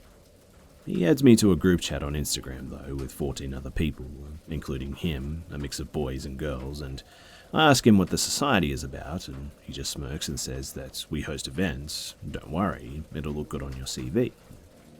So the next week or so, the group chat sets up a meeting at this restaurant, strictly black tie dress code, so I go and I meet everyone, and we have a dinner all paid for by the society, and they're talking about an event that they need planned for one of the sponsors or something, and they start saying just some really weird stuff, like how they need to be low-key and downstairs needs to be quiet.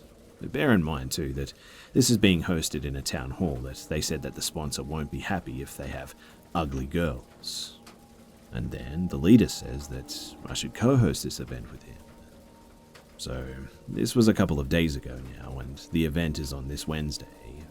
And I guess my question is, have I joined a society sponsored by the rich to make little university aristocrats? Or am I about to be sold into sex trafficking? I mean, either way, I'm probably still going to go on Wednesday. I'm this far invested, so I might as well see what happens, right? Update. So, my professor replied to an email saying that he doesn't recognize the name on the society, but there are some private societies outside of the university that the uni does actually recognize, so he would email the department leader and ask him. But it's just getting really weird, though. Like, at first I was kind of joking about the cult or sex trafficking thing, but I messaged the group chat yesterday saying that I think I was coming down with something and wasn't sure if I'd make it to the event on Wednesday. And then this morning, I got up and there were flowers delivered to my house with a note that said, "Get well soon." And I haven't told any of these people where I live. And that's a pretty scary thought. I've notified campus police because, what the hell, don't deliver crap to my house, right? But at this stage, I really don't know what else to do.